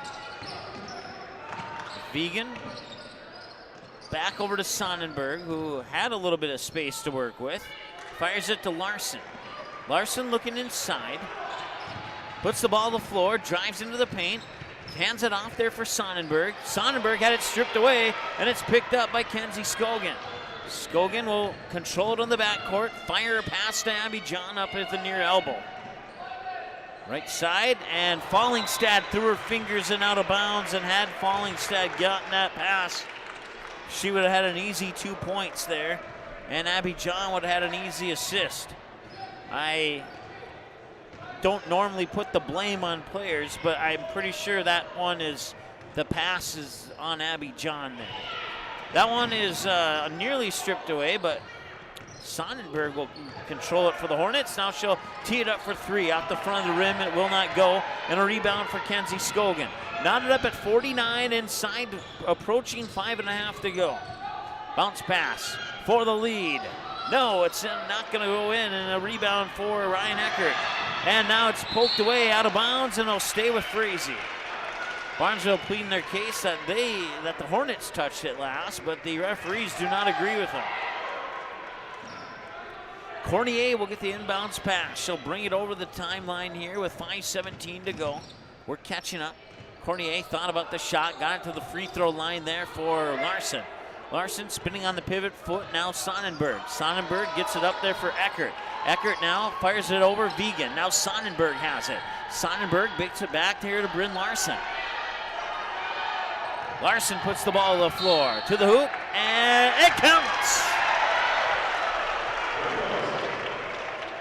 Bryn Larson gets the basket and the foul. It's the 15th foul here on the Barnesville Trojans. 51-49 the lead for Frazee. And the free throw is good as well.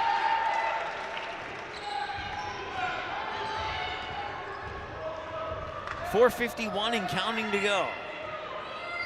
52-49, a three-point lead for Frazee. Inside for Abby John, now Fallingstad lofts a pass over to Sydney Strand with a bouncer down to the baseline for Skolgan. Quickly inside, and that pass is tipped away, and it's turned over. And Frazee quickly up court. They have numbers, 2-on-1. Sonnenberg to the hoop, cannot get it to go, and the rebound comes down to Ava Fallingstad. She'll give it up for Strand. Strand up court there for Kennedy Gray. Gray trying to split defenders and tosses it out of bounds. Another crucial turnover for the Barnesville Trojans.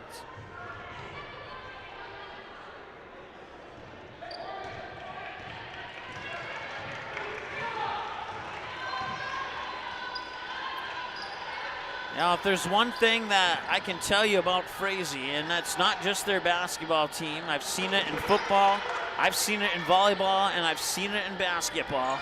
Their win-loss record may not be in favor of the wins, but when they lose, it's not by much.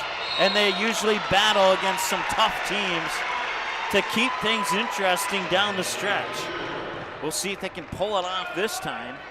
A foul on the Barnesville Trojans is team foul number 7. So now both teams are in the 1-and-1 bonus. And the free throw is up and in for Cornier. And we have a timeout on the floor. 3:52 to go, and the Frazee Hornets extending their lead. They'll have a free throw when we return from the break here on Magnitude Sports. Ratzel's Pool Hall. You can find them at 205 Front Street in Barnesville. When you head over to Ratzel's Pool Hall, expect cold beverages, tasty and crispy pizza, as well as a friendly staff. Search for Ratzel's Pool Hall on Facebook. Give the page a like and follow so you can keep up to date with all the daily specials, new menu additions, and dates of special events such as karaoke and musical artists. Don't forget, if the Barnesville Trojans are playing, you can watch the game at Ratzel's Pool Hall. They invite you to stop by after the game. 205 Front Street in Barnesville, Ratzel's Pool Hall. Just a fun little place in a small town.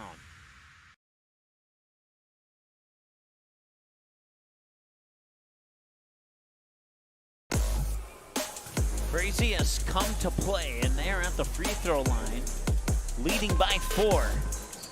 And they'll stay 4.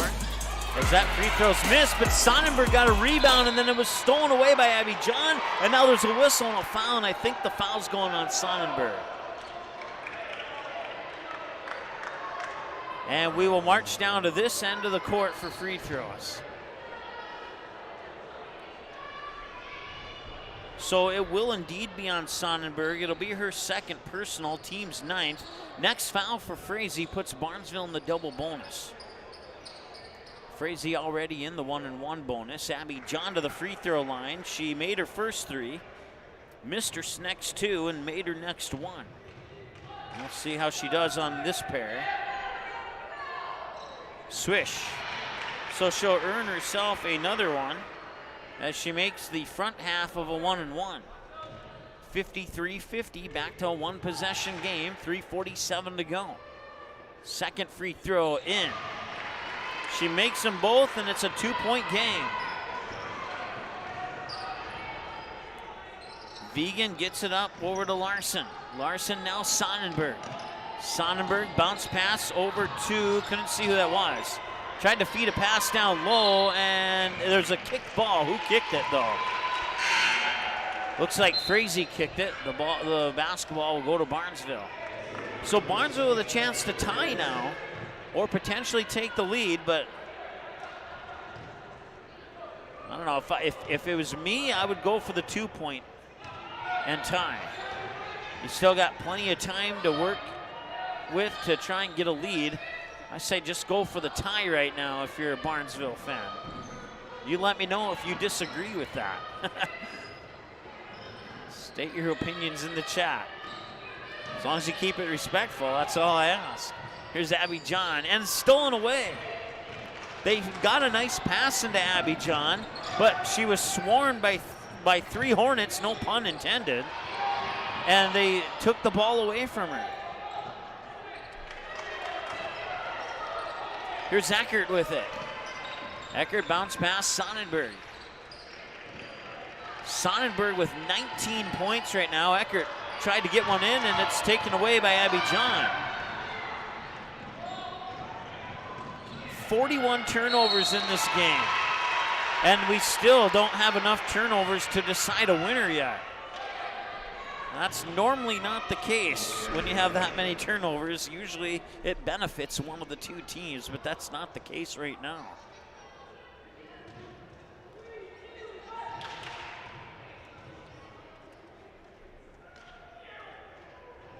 And the free throw is missed. In a 2-point game, you need to make free throws, and Barnesville fans probably tired of me saying that, but they know it's true. And they miss another one. And Frazee gets the rebound, up by 2, looking to extend the lead. Here comes Sonnenberg. Shot is up, and it rattles off. 1 and done for Frazee. Now Abby John bringing it up the court. 1 on 4. Now she waits for her teammates. I believe that's Smith. And she gets fouled.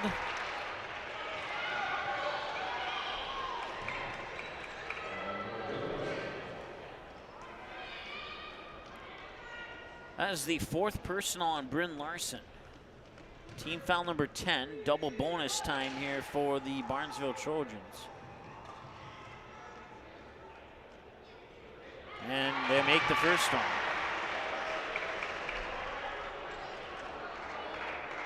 Emily Smith, 3 for 3, then missed and now makes. And it's a 1-point game. Can she tie it up? Yes, she can. We are knotted up at 53. Last time the game was tied, it was 49-49. Frazee took the lead at 51-49, and now here we sit at 53-53, what feels like 10 minutes later.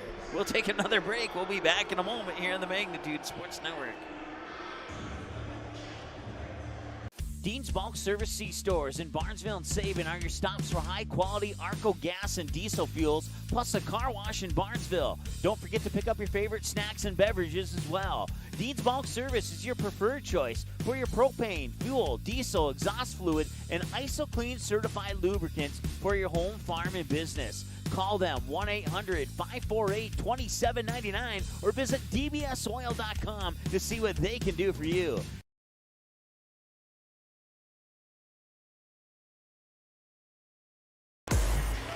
Welcome back. It's 53-all. Take away all the previous action, and it's 0-0. But it's been a fun one right now, and we'll see who comes out on top. Hornets with the basketball. They get it to Cornier up top. Now Vegan. Vegan being guarded by Scogan. Fires it over there for, couldn't quite see the jersey number. And that one's turned over. Emily Smith picks up the interception. Emily Smith feeds a pass. Abby John scores. And the Trojans take the lead at 55-53. Sorry about the camera there. Once again, I'm here by myself trying to do this all on my own. Appreciate your patience. Here's Sonnenberg.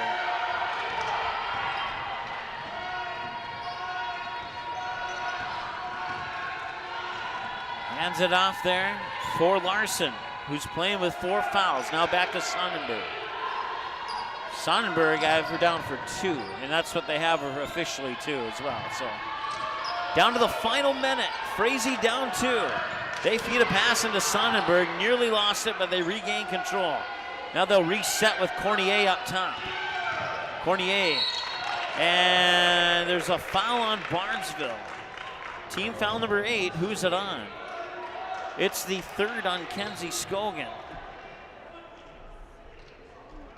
1-1, so she has to make one to get one. And the first one is off the mark. Loose ball picked up by Sydney Strand. Barnesville with a 2-point lead, and they're going to try and chew up some of this clock, and they get fouled. That's every foul from here on out is 2 shots for Barnesville. And that's Abby John going to the free throw line, where she's 6 of 8 on her 4 trips to the line tonight. This will be trip number 5 and attempts 9 and 10 of the evening. 46 seconds to go, and that one's in. So it's a 1-possession game now at 56-43. Can she make it a 2-possession game? No, she cannot. It remains a 1-possession game, 45 seconds to go. Vegan has it. Can the Hornets tie it up or take the lead? They got time. They don't necessarily need a 3, but now they might unless they get a turnover.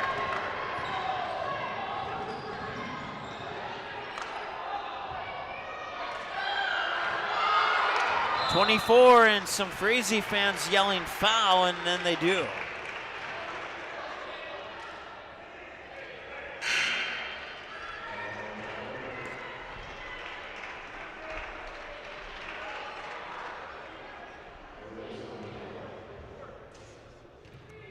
.56-53. It's a 2-possession game, as Sydney Strand may have made the biggest free throw of the game so far. It's her first points of the second half. She has 11. Now she has 12. And it's 58-53 and a 5-point lead with 23.3 seconds to go. We're going to keep it here during this timeout.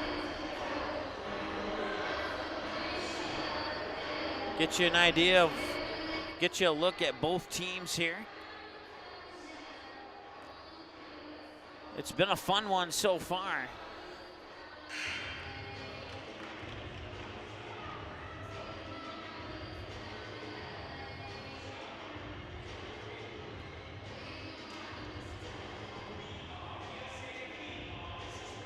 If you're a Minnesota Wild fan, you're cheering for the Florida Panthers right now. 8:47 to go in the third, but they trail the Colorado Avalanche 4-3.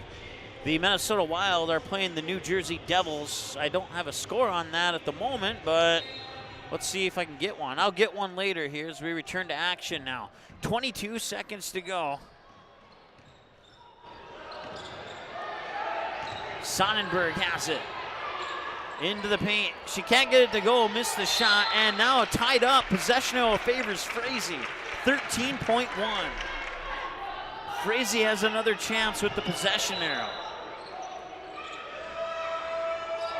Inbounds pass for Eckert. And now the 3 to tie. Vegan cannot hit it, but an offensive rebound. Sonnenberg puts it up and in, and a timeout. 6 seconds to go now.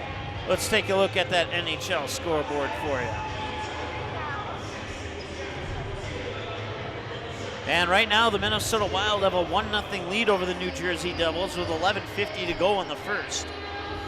Other games that concern the Wild fans is they are right on the brink of the playoff line.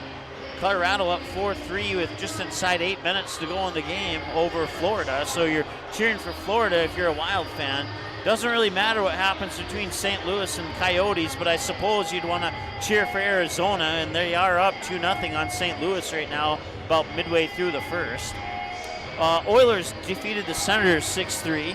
Predators in overtime over Philadelphia 2-1, so that's bad news for our Wild fans. Chicago and Winnipeg play tonight at 9. If you're a Wild fan, you're cheering for Chicago in that one. The Wild got some help from Tampa Bay with a 3-1 win over the Dallas Stars tonight. earlier today. They did not get help from Detroit, or from Vancouver, I should say, as Detroit defeated Vancouver 5-2. And the Calgary Flames right on the doorstep of the Wild with a 7-2 win over the Buffalo Sabres earlier today. And that's all the games that matter if you're a Minnesota Wild fan. 6 seconds to go. And timeout is called. Did they get? No, it's a 5-second violation. She called the timeout just a split second too late. And now it is 58-55 with 6.1 to go. And another timeout on the floor. The Barnesville Trojans turn it over on a 5-second violation with 6.1 to go. Tanner, thank you for the compliments. I appreciate that. It's not the first time I've had to do it by myself, but our camera person slipped on some ice earlier today and had to go home and rest, and tried last minute to get some other people here to help out. Just nobody was available, no hard feelings. If there's one sport I can do on my own if absolutely needed, basketball is one of them.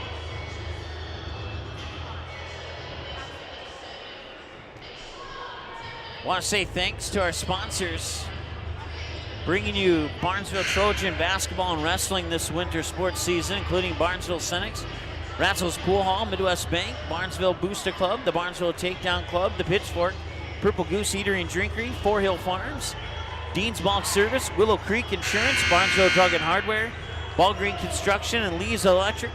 And for those tuning in, cheering on the Frazee Hornets, we wish your team the best of luck here in the final 6.1 seconds. They need a three-pointer. Can they get a three-pointer? Nearly turned over at the buzzer. No, it doesn't go in. And the rebound comes down to the Trojans, and that's their final score. The Barnesville Trojans hang on with a 58-55 victory in the girls' game. I mentioned it at halftime. We've had a spectacular number of games here heading into our 21st, 100th game. And the game you just watched was game 2,100 on Magnitude Sports. And what a great game it was. And the Frazee Hornets coming up just short here. And they fall to 7-15 on the season, while the Barnesville Trojans go to 12-9. The Frazee Hornets were led by Jaden Sonnenberg with 21 points. 10 points for Katie Cornier. And Abby John. And Abby John led the way. Let's see, 2, 4, 6. I must have missed a couple baskets. Abby John and Sydney Strand were your two leading scorers. Let's put it that way. 58-55 your final in this one here. Let's just break this down really quick. Barnesville scored first. And they hung on to the lead until Frazee took the lead at 6-4. We were tied at 6. Barnesville took the lead at 7-6, tied at 8. Barnesville took the lead at 10-8, tied at 13. Frazee took the lead at 14-13.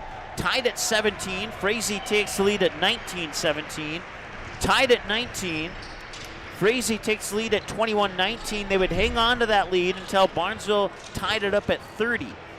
Frazee took the lead at 31-30. Barnesville took the lead at 32-31. Frazee tied it at 32. That would be our halftime score. And then we move into the second half. Barnesville takes the lead at 34-32. Tied at 37. Barnesville takes the lead at 39-37. Tied at 39.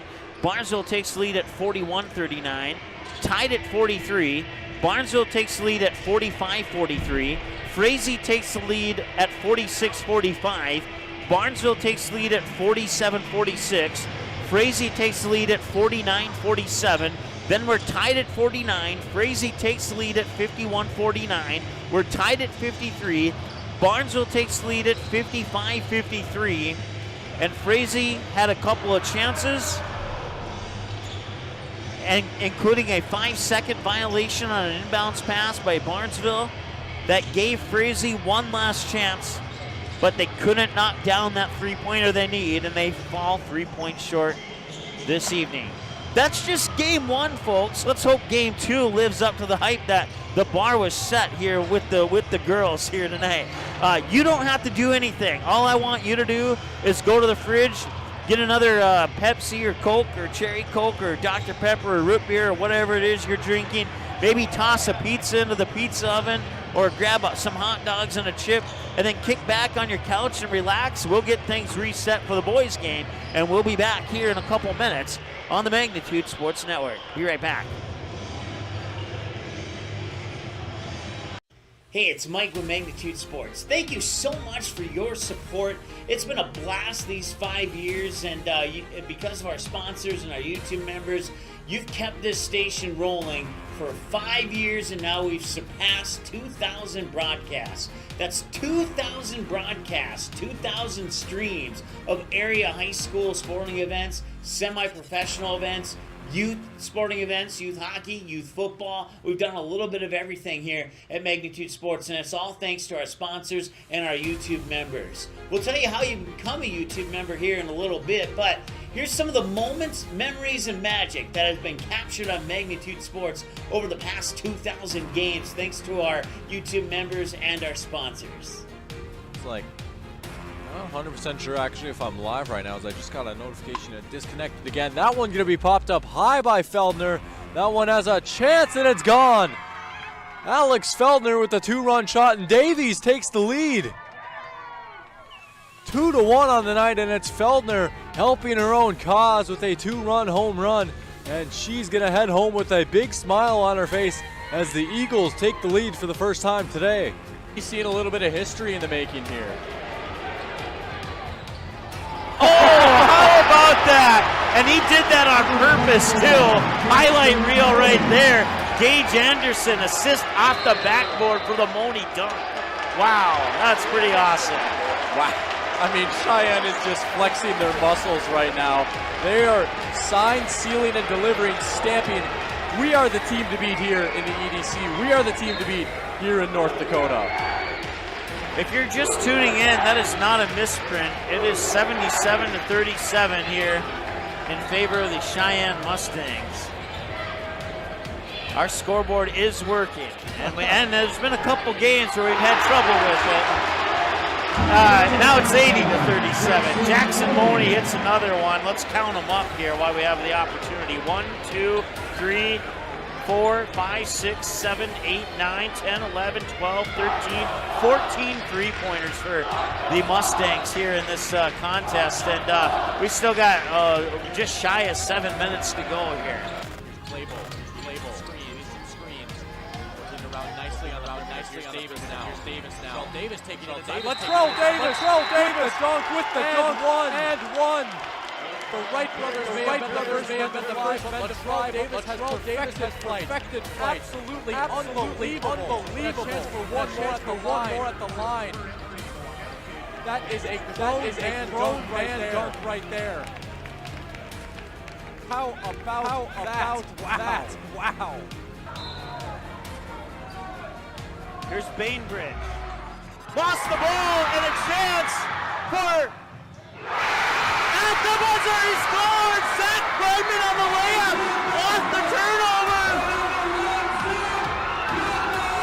And what a way for Barnesville to walk it off!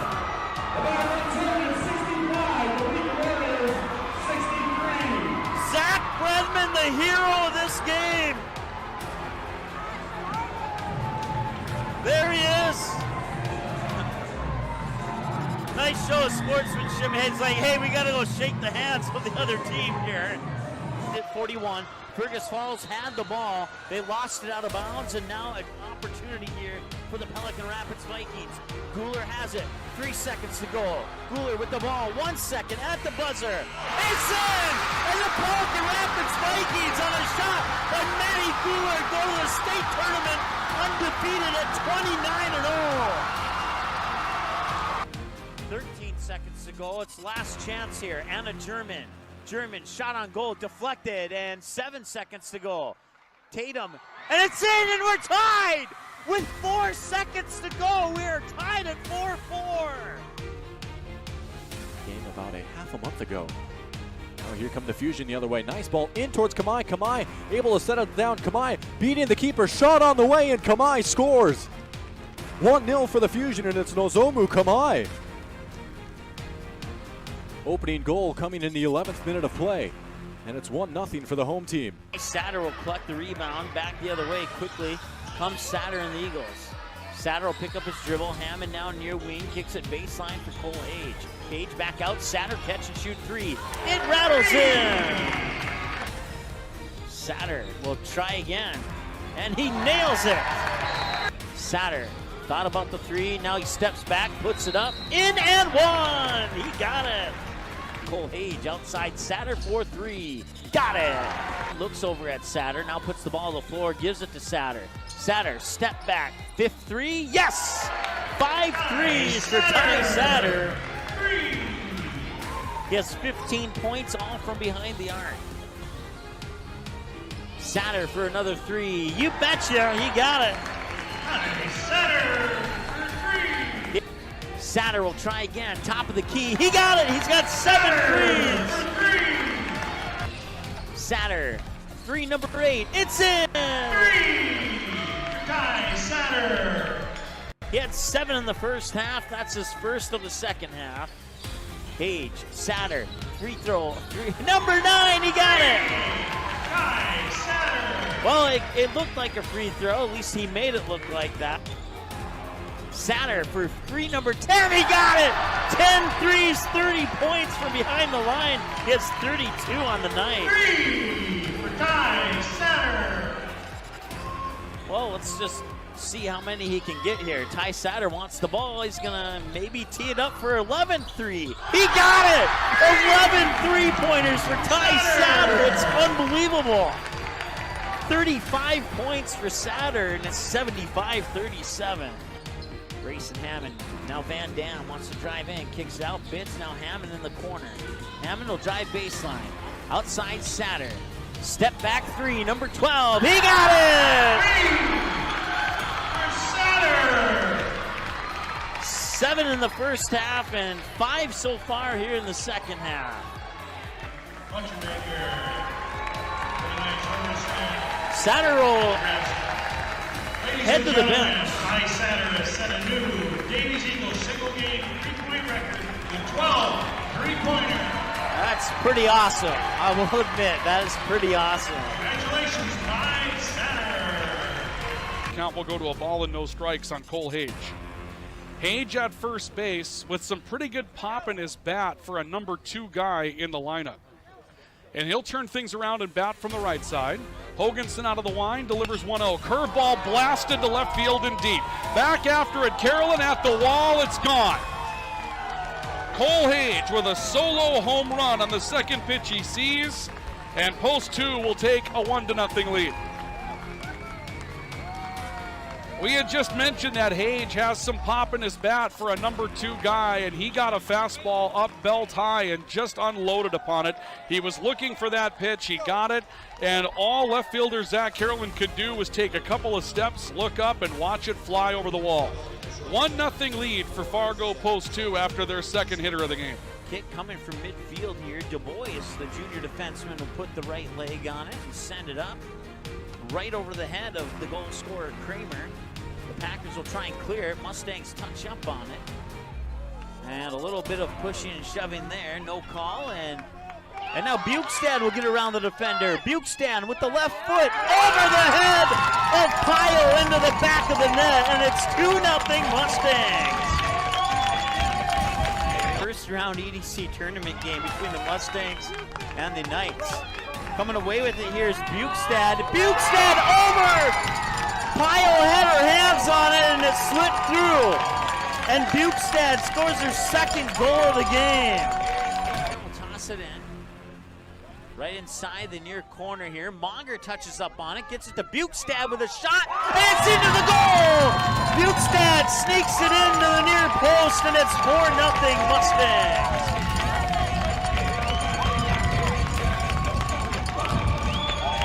Bukestad with the hat trick, and she's had a great night tonight. That's a Maya Bukestad hat trick. into the ball game now, and a 3-0 lead for Woodbury. And that one is going up, going back, and it is gone. It is a 3-run home run for Caleb Deere, and this game is tied.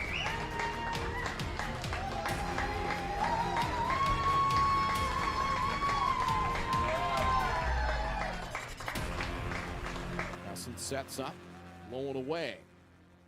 Comes back inside, ground ball to second. Flip to Rarick for one, on to first, rack him up for two. Throw back to third, they get a triple play. They didn't just get two, they threw back behind the runner and turned it into 3 outs. How about that? One swing, 3 outs, and that does it the 6th. How about that? It will go 4, 6, 3, 5 on the triple play. And just like that, 3 outs. And one swing, Hasbargen cleans it up. It goes Hansen to Rarick to Beiswinger and then back to Mock. Everybody in the infield got their turn. They do get a turnover. They have an opportunity to tie the game, and they do. Paige Pearson with the basket underneath to tie it at 63. 17 seconds to go. Outside, Katie Johnson for a 3. Yes, she got it with 5 seconds to go. Katie Johnson hits the 3. 66-63, back the other way. No, it's off the mark. Kovac sent it up, and it just rattled off the left side of the rim. And the Perham Yellow Jackets will hang on. Ryan on first, Grant Matter on second, Oliver Luck on third, and Chayton Sen hits this one deep to left field, all the way back, and it is gone. It is a grand slam for Chayton Sen. And Chayton Sen gets the Stars within striking distance of this game once again. And Allen's hit well to right field. It might have the distance, and it's going back, and it's a solo home run for Easton Rarick. Gilbert will deliver pitch number 9, and that one's hit high and deep left field, going back, and it is gone. It is a second grand slam for the Stars. And it is now 13-12 as Easton Rarick with 2 home runs in this game, a solo shot on his last at bat, and a grand slam here to pull the Stars within a run. 66 yards for the win in 30 seconds with 1 timeout. Tackle under center.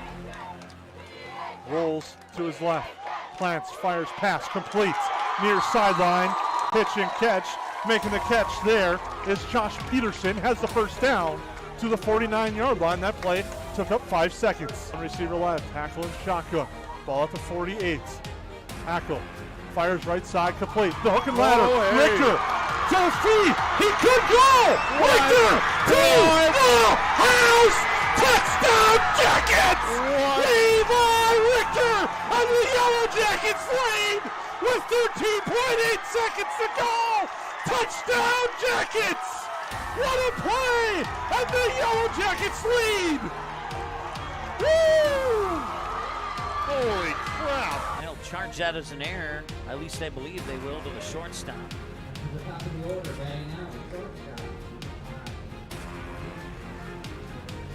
So Burt scores. Clemenson to third. O'Lean to second on that error. Brennan Hammond 1 for 1. Single into left field last time he was at the plate. Reset the count here for him. That one hit hard to left field. It's going deep, and it is gone! It is a grand slam for Brennan Hammond, and the West Fargo Patriots have busted this one open.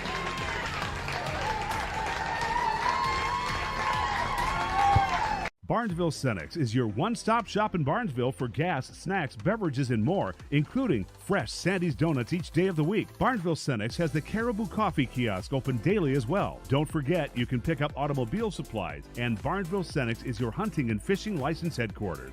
Barnesville Cenex. Call 218-354-2139 or stop in at 619 Front Street North in Barnesville. Barnesville Cenex wishes the Trojans the best of luck in today's game.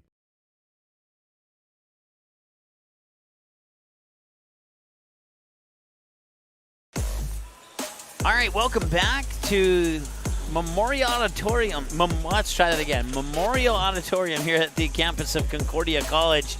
As you can see, we're about 3 minutes and change away from the start of the boys' game. And, man, let's hope that this game here lives up to the hype of that girls' game, because that was a magnificent one. A 3-point victory for the Barnesville Trojans, 58-55, the final score in that girls' game. 3 of our last 4 games on magnitude, the winner has won by 3 points. So the other game was a 10-point victory for the Cherry Tigers over the Purim Yellow Jackets, but the other 3 games were a 3-point victory for the winning team. So I'm crossing my fingers that we got another dandy here on tap for you here for this one, but I guess we'll have to just wait and see. Jim says on a scale of 1 to 10, with 10 being the best, that he's given somebody on our broadcast an 11. I'm not sure who that is, but thank you, and I'll be sure to pass it along to that individual that you rated them in an 11. Let's since we only have a couple of minutes, let's quickly go ahead and I got my phone on the on another game here. I need to turn the audio down on that game. Let's go ahead and take a quick look at these two teams here on the boys' side. The Frazee Hornets come in with a record of 4 wins and 14 losses, while the Barnesville Trojans come in with an 11-6 victory. 11-6 victory. 11 wins and 6 losses. I'm sorry. I screwed that one up, I will admit. They are, let's see here. Is this the boys or the girls? This is the boys. So the Frazee Hornets are, if I can find them here, 1-9 in section play, 4-14 overall. They average just shy of 51 points a game, while giving up just shy of 69 points per game. Their QRF ranking is let's try that again. The QRF is 41.1. For the Barnesville Trojans, they are 5-5 in section matchups, 11-6 overall. They average about 68 points per game and give up about 57 points per game. Their QRF value is 75.8.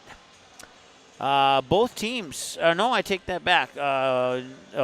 Barnesville comes in on a 1-game winning streak, while Frazee has lost 4 in a row coming into tonight's matchup. The Barnesville Trojans' last game was against the, let's see here. Here we go, and I was looking at the girls. Their last game was an 80-59 win on the road at the Breckenridge Cowboys on Thursday, February 9th. For the Frazee Hornets, their most recent game was a 64-25 loss on the road against the Holly Nuggets on February 9th as well. So that brings them into tonight's matchup against Barnesville. For the Frazee Hornets, they have 6 games remaining after this one. 2 on the road and the final 4 at home. And for the Barnesville Trojans, they have, let's see here. This is Barnesville. They have 1, 2, 3, 4, 5, 6, 7, 8. They have 8 games remaining. And of those 8 games, 3 of them are at home. The other 5 are on the road. If you include tonight's game as a neutral court game, you could consider that a road game. And they are 2-0. The Barnesville Trojans are undefeated when playing on a neutral court, but when they play away from home, they're 3-3. So overall, they are 5-3 when playing away from home. They are 6-3 when playing at home. For the Frazee Hornets, they are 0-1 on a neutral court. They are 3-7 when they play on the road. So overall, they are 3-8 when they're not playing at home. When they are playing at home, they have 1 win, 6 losses on the season for an overall record of 4-14. Barnesville Trojans, 11-6 under the guidance of head coach Matt Askegard, and the Frazee Hornets, 4-14 under the guidance of head coach Ryan Vegan. We'll get ready to go here. Your starters are being announced on the floor right now. We'll go over them right now for Frazee. It is the 6'1 sophomore guard, Asher Blaine. He'll be wearing number 2. Also wearing number 3 is the 6'1 freshman guard, Adam Vegan. And then they'll also be starting the 5'11 senior forward, Kale Oshak. And then they'll be starting the 6'4 sophomore forward, number 14, Carter Sonnenberg. And then last but not least, the 5'10 senior forward, number 24, Zach Longfurs. And for the Barnesville Trojans, they'll be starting the 5'11 junior guard, number 1, Zach Bredman, the 6' sophomore guard, number 2, Gannon Ballgreen. They'll also be starting the 6'4 senior forward, Owen Riddle, the 5'11 senior guard, number 11, Carson Hagan. By the way, Owen Riddle wearing number 10. And Carson Hagan is not starting. That was my mistake. It's actually the 6'3 senior forward, number 15, Tate Iniger. And they'll start the 6'3 senior, number 40, Wyatt Suter. Frazee in the white with green and Barnesville in the purple with white. And we are getting ready to go here on this game here. Let's go ahead and put 18 minutes on the clock.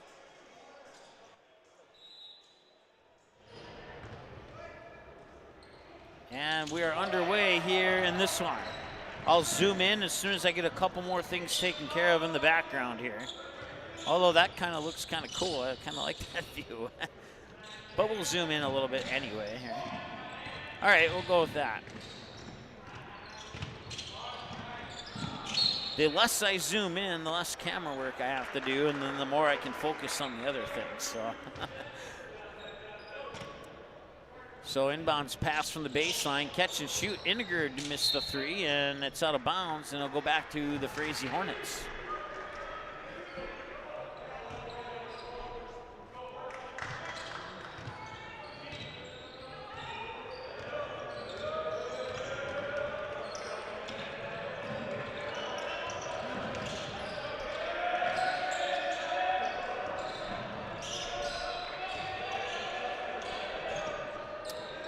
At the end of the first period, it's the Minnesota Wild 1, the New Jersey Devils 0. The Wild will have a 2-minute power play when period number 2 starts. So that's some good news if you're a Wild fan.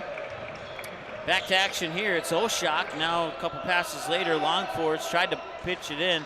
It was tipped away, and then putting it up there is Adam Vegan, and that shot's off the mark. And now a loose ball foul is going to be called on the Frazee Hornets.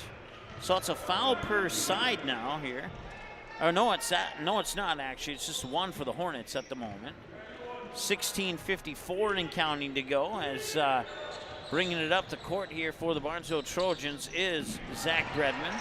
And that one's turned over. So more turnovers continue here in the boys game for both of these teams. This is Zach Bredman with a behind-the-back pass, and Ballgreen couldn't catch up to it. That would have been nice if Ballgreen would have been. I don't think Ballgreen was expecting that one, to be honest with you. Barnesville puts Ballgreen in the backcourt, a little bit of pressure, avoids the backcourt screen, stays with his defender. It's Adam Vegan with the ball, and now the corner three's up and in for Asher Blaine. Asher Blaine gets Frazee on the board. It's 3-0.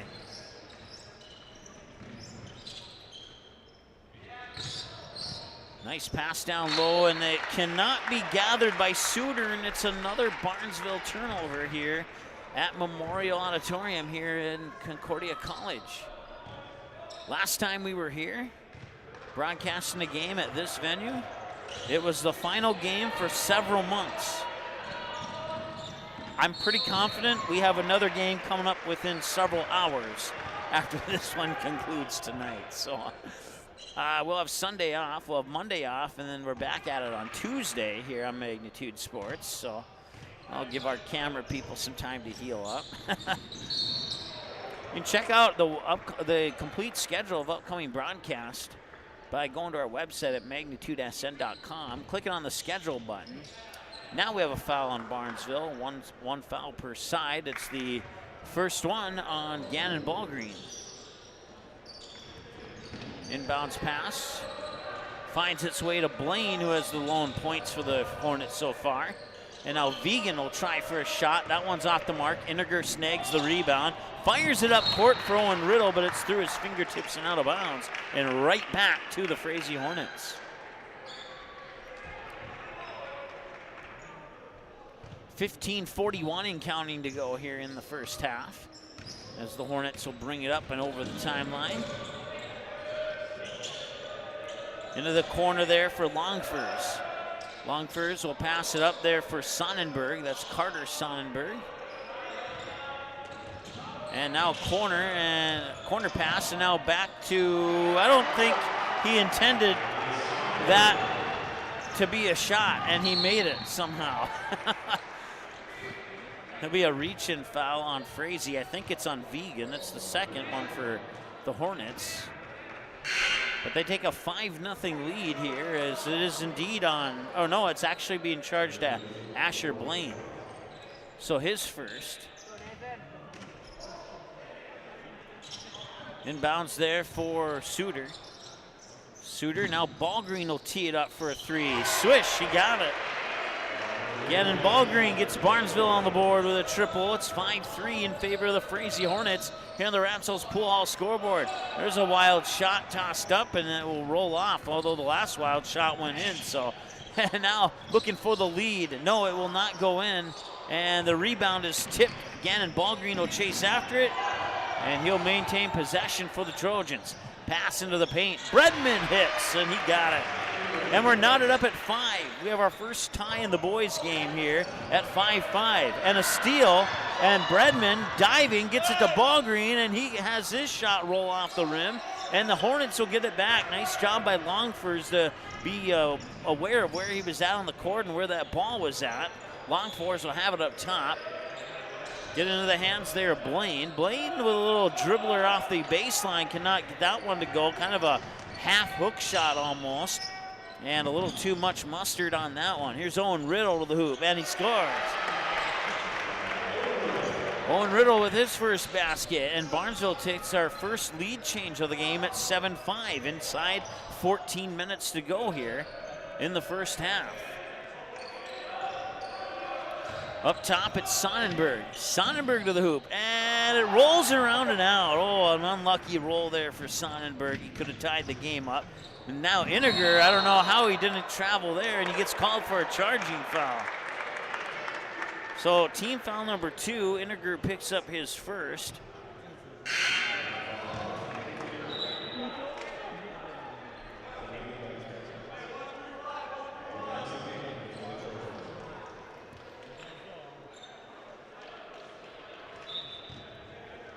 So once again, some half-court press here, maybe three-quarter court press is a better way to take it. And Owen Riddle tried to jam it down and paid the price.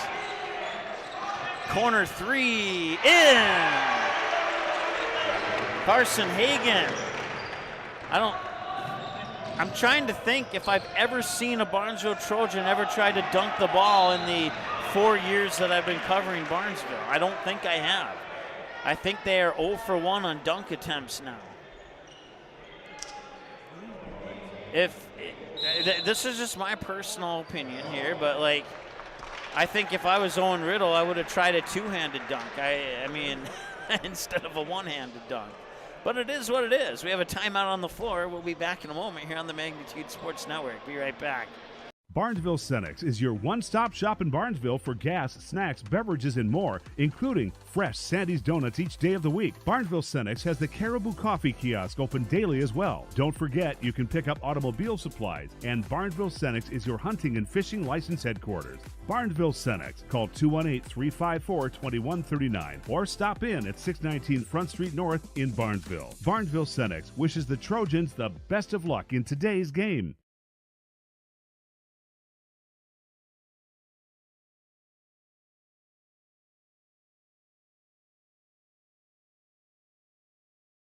All right, welcome back to Concordia College. Barnesville and Frazee. 10-5 in favor of the Trojans, make it 12-5 in favor of the Trojans. And that last basket going to Wyatt Suter. It's his first 2 points of the game.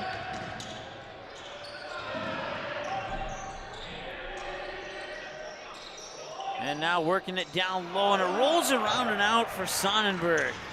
Another tough, I think that's the second time he's had that happen to him here in the last minute and a half or 2 minutes. Breakaway 2-on-1, and no, it's gonna be stolen away. A turnover, and now down at the other end, Bredman will get it in.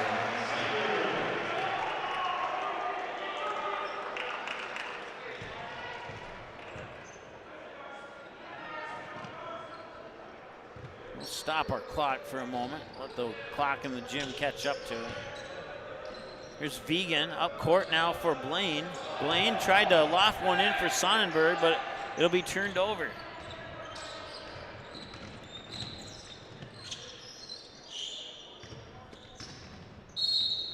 And that'll be a reach-in foul.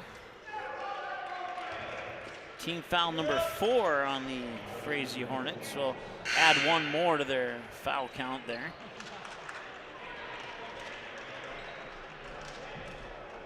And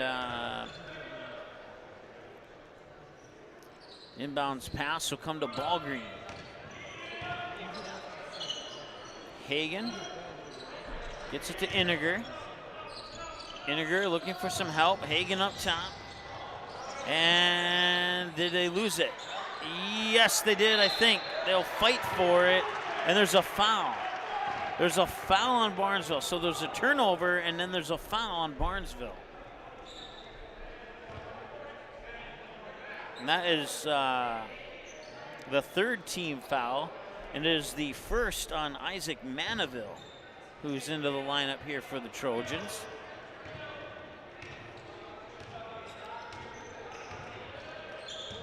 And they lost that one out of bounds. So turnovers continue to plague both of these teams both on the girls and the boys side.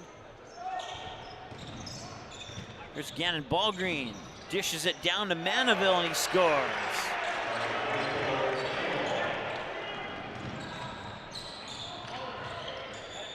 Here's Longforce. He'll pop it out to the corner. 3 on the way. No, it's not going to go in.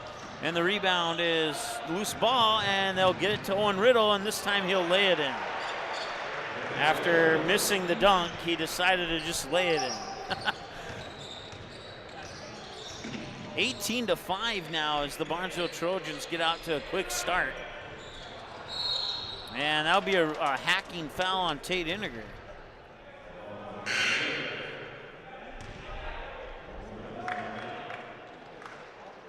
His second, team's 4th.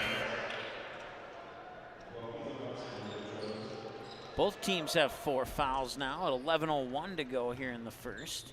Inbounds pass coming from Longforce. And he'll scoot it in there for, I believe that's Vegan. Yeah, and it is. Vegan now. There's actually, let's see, trying to get the jersey number on that player. Couldn't quite catch it.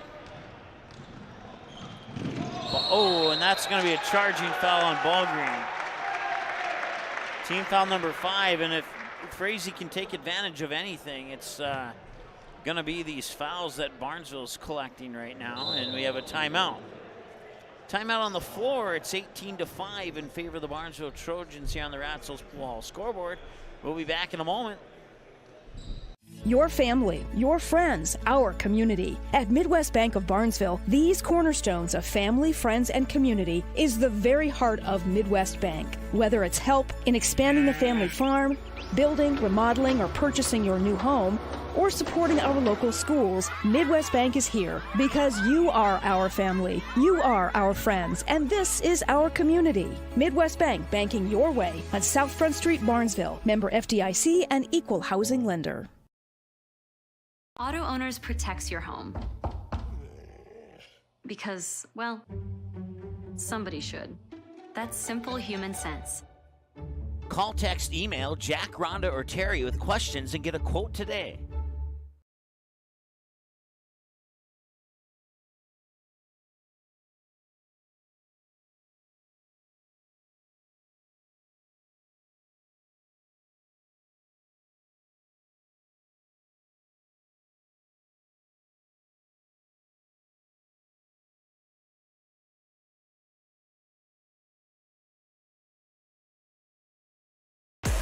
All right, welcome back.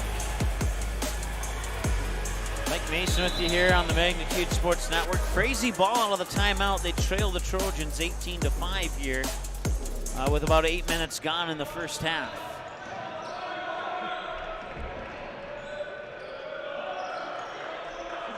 They'll work it to Vegan. Vegan now pushes it near corner here for Nathan Longfors. There's two Longfors. Nathan Longfors is number 13, and Zach Longfors is number 24, and they're both on the floor right now.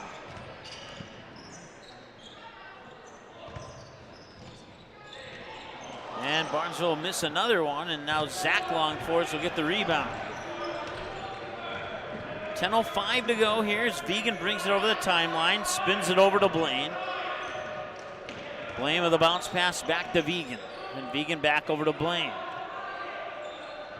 And now back over to Vegan, and I think I got 2 and 3 memorized now.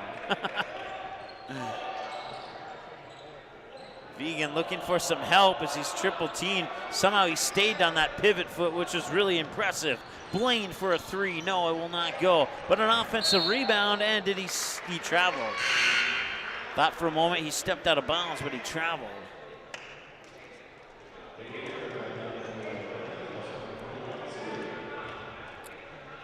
Well, the Minnesota Wild failed on their power play. 4-on-4, and when that comes out of 4-on-4, the Devils will have a 24-second power play of their own. Still 1-0 in favor of the Minnesota Wild, though. We'll keep you updated on that game as well as the other NHL games that matter to Wild fans. Right now, it is Ethan Larson. Larson to Bredman. Bredman floats one up and in. Ethan Larson gets the assist.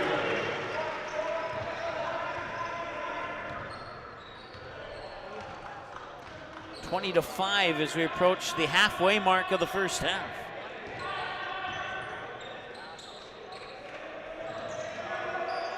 Blaine has it.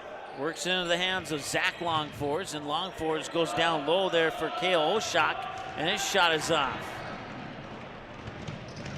Here's Bredman with it.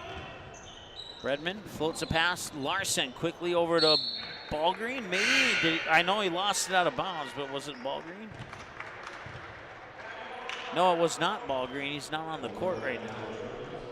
Not sure who that was. Oh, it was Ethan Larson. That was, okay. It was Ethan Larson that they couldn't get the pass to. And a nice job there by Tate Indiger, who almost came away with an interception there. The Devils have scored a goal on that power play, and it's now tied at 1-1. 16.5 to go in the second period. We'll keep you up to date on that one. Second half of the NHL season underway here, and teams playing for those playoff spots. If the season were to end today, the Wild would have a wild card, but just barely. Actually, I don't think they would, because Calgary won over Buffalo today, so I think Calgary has the wild card now, and I think Minnesota's about a point below the playoff line.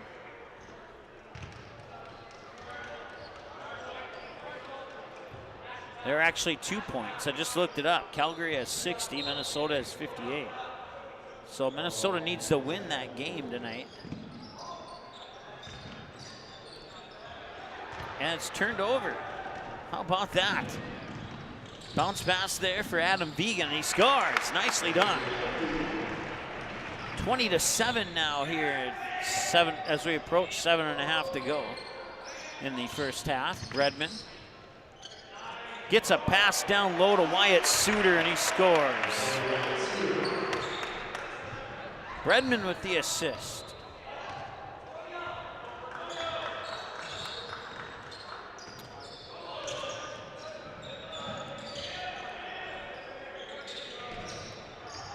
We'll get to Longfors, and now down to Blaine. And back to Longfors up top. Quick pass to Vegan. He'll pull up for a 3, and he hits. Adam Vegan with the triple. He has 5 now. 5 of the team's 10. And now back the other way is number 10, Owen Riddle. And Riddle gets it back into the paint. High post now. I can't see who that is. That is Nick Robidoux into the lineup, number 13 for the Trojans.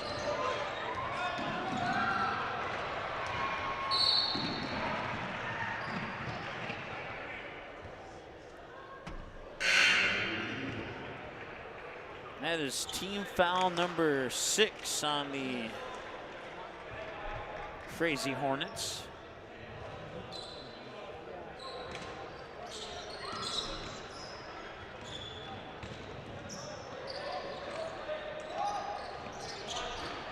That 3 is off the mark.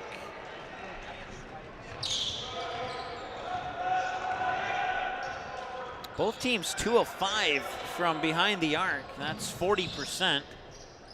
It's a unfavorable 40% or an ugly looking 40%, however you want to put it.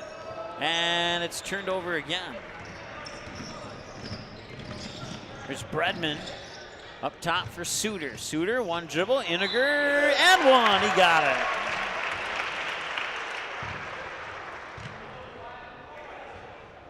And that puts Barnesville into the bonus as well.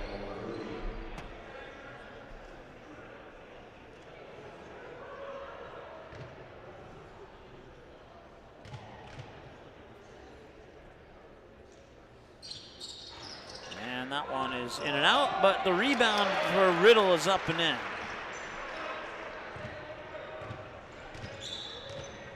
First free throw attempt of the game is a no-go.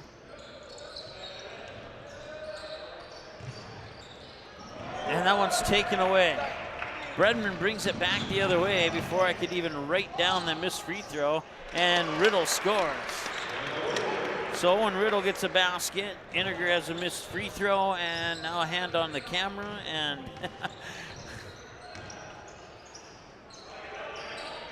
I'll work it back here. That's Logan Brecky, number 21, in the lineup for Frazee. Now Blaine has it.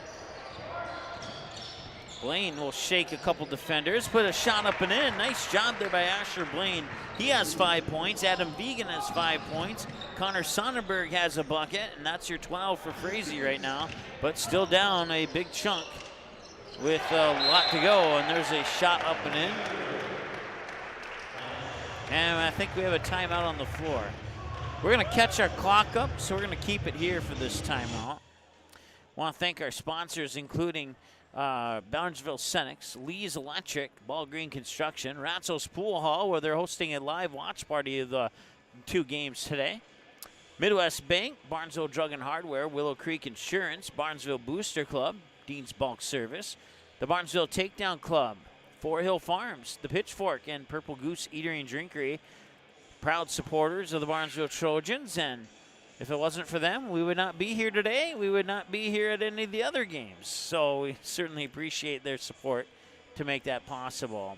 We can stop our clock now with 5:15 to go here in the first half, as they play the Foo Fighters' Hero. One of not my favorite song by the Foo Fighters, but it's definitely in the top 3.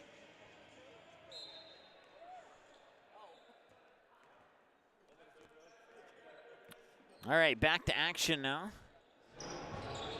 Hornets looking to get a couple free possessions here, and that one's kicked by Bredman, and that whistle will come immediately. So inbounds pass just in front of the midcourt stripe, over the midcourt stripe into the backcourt.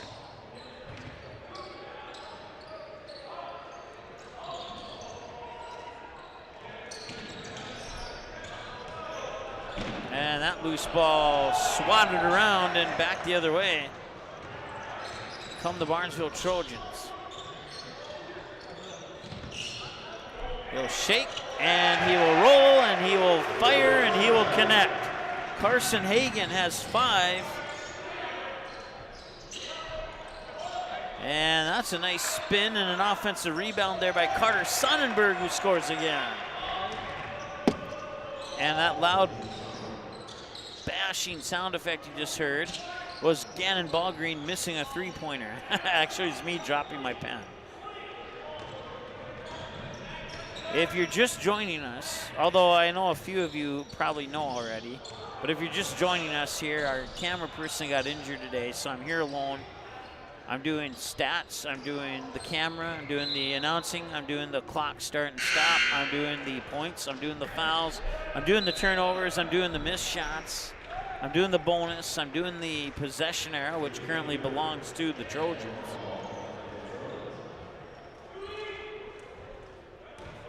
So thanks for bearing with me and being patient, as on a rare occasion I struggle to keep the camera caught up here, but I'm doing the best I can, I promise. Bounce pass down low. Mandeville will take it away, and then it would be taken away by Kale Oshak, and then the possessioner will give it right back to the Trojans.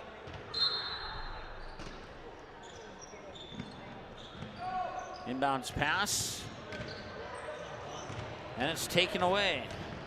That's another turnover, and now it's another turnover.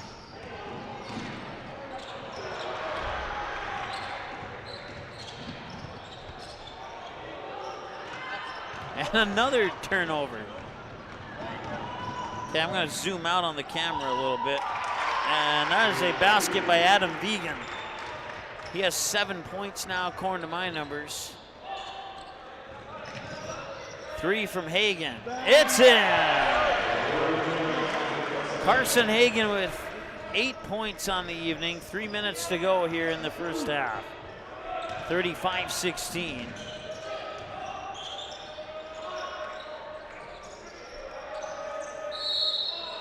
Well, it does not appear that this game will live up to the hype of the girls' game. However, it is early enough where it could change, so we'll see what happens. They've had a couple miraculous comebacks on Magnitude over the years. One of them actually included the Frazee Hornets. It was a game against Wadena Deer Creek. It was a football game against Wadena Deer Creek, and Frazee Hornets may know which game I'm alluding to.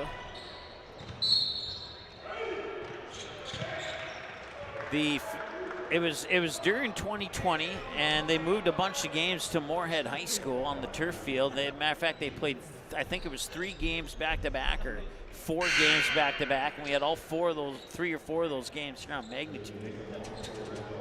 And some of the Frazee football players were on the wrong bus, and they had to go into protocol, and they were not able to play. So Frazee's JV team had to play Wadena Deer Creek's varsity team.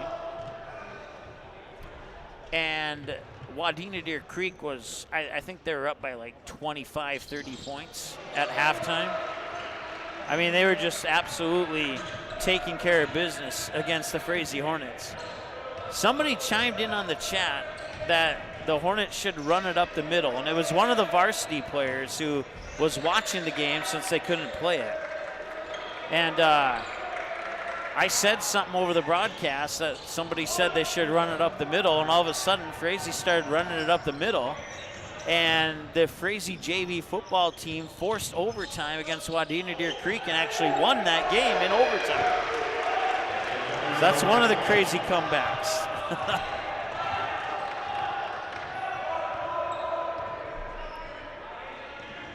39-16 our score now. And that one was partially blocked, and it dribbles in. It is Carter Sonnenberg with another basket. He has 6 points inside 2 minutes to go here as Ballgreen has it. I know I know that game very well because I'm the one who had play-by-play on it, and I was just absolutely astounded by the way Frazee came back in that one.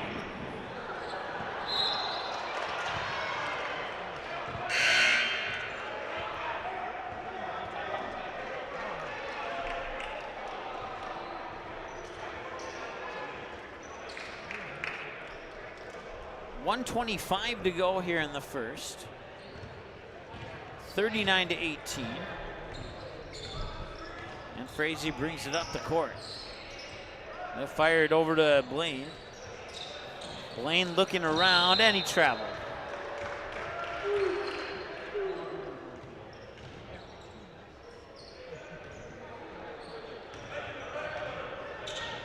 So Bredman will bring it up the court here as we approach a minute to play.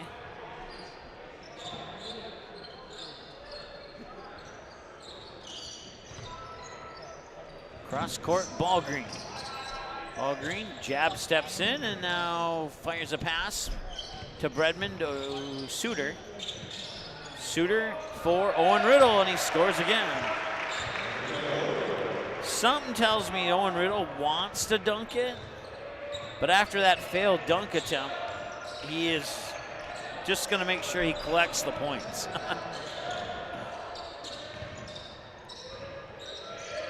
I'm not sure if that was his first dunk attempt in his career earlier, but it's the first one that I've seen from any Barnesville Trojan in 4 seasons of basketball. So if that was indeed his first attempt, he's probably wishing he would have another chance at his first attempt, but you never get a second chance at a first impression, as they always say. So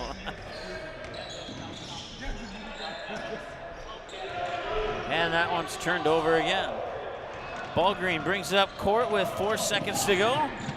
And that ball's up in the air, and it will not count. We go to halftime, and it's all Barnesville at the moment. 41-18. We'll be back with the second half in a couple moments here on Magnitude Sports. Established in 1989, the charitable mission of the Barnesville Booster Club is to support local charities and organizations, especially those involving kids and youth. Learn more about the Barnesville Booster Club by following the Barnesville Booster Club Facebook page, where you can get more information on member drives, upcoming events, and more. You can also learn more by contacting the Barnesville High School office, and the Barnesville Booster Club can also be followed on Twitter. The Barnesville Booster Club wishes the Trojans the best of luck this sports season. Go Trojans!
Lee's Electric in Barnesville proudly cheers on the Trojans this sports season. As a featured business on the Barnesville City website, Lee's Electric can help you with your electrical needs and projects, big or small. So when there's a blast to straightaway center field, a lightning quick touchdown pass, a supercharged ace serve, or that electric layup drive in the baseline, whenever you see an electric play in the game, think Lee's Electric. Let's go Trojans.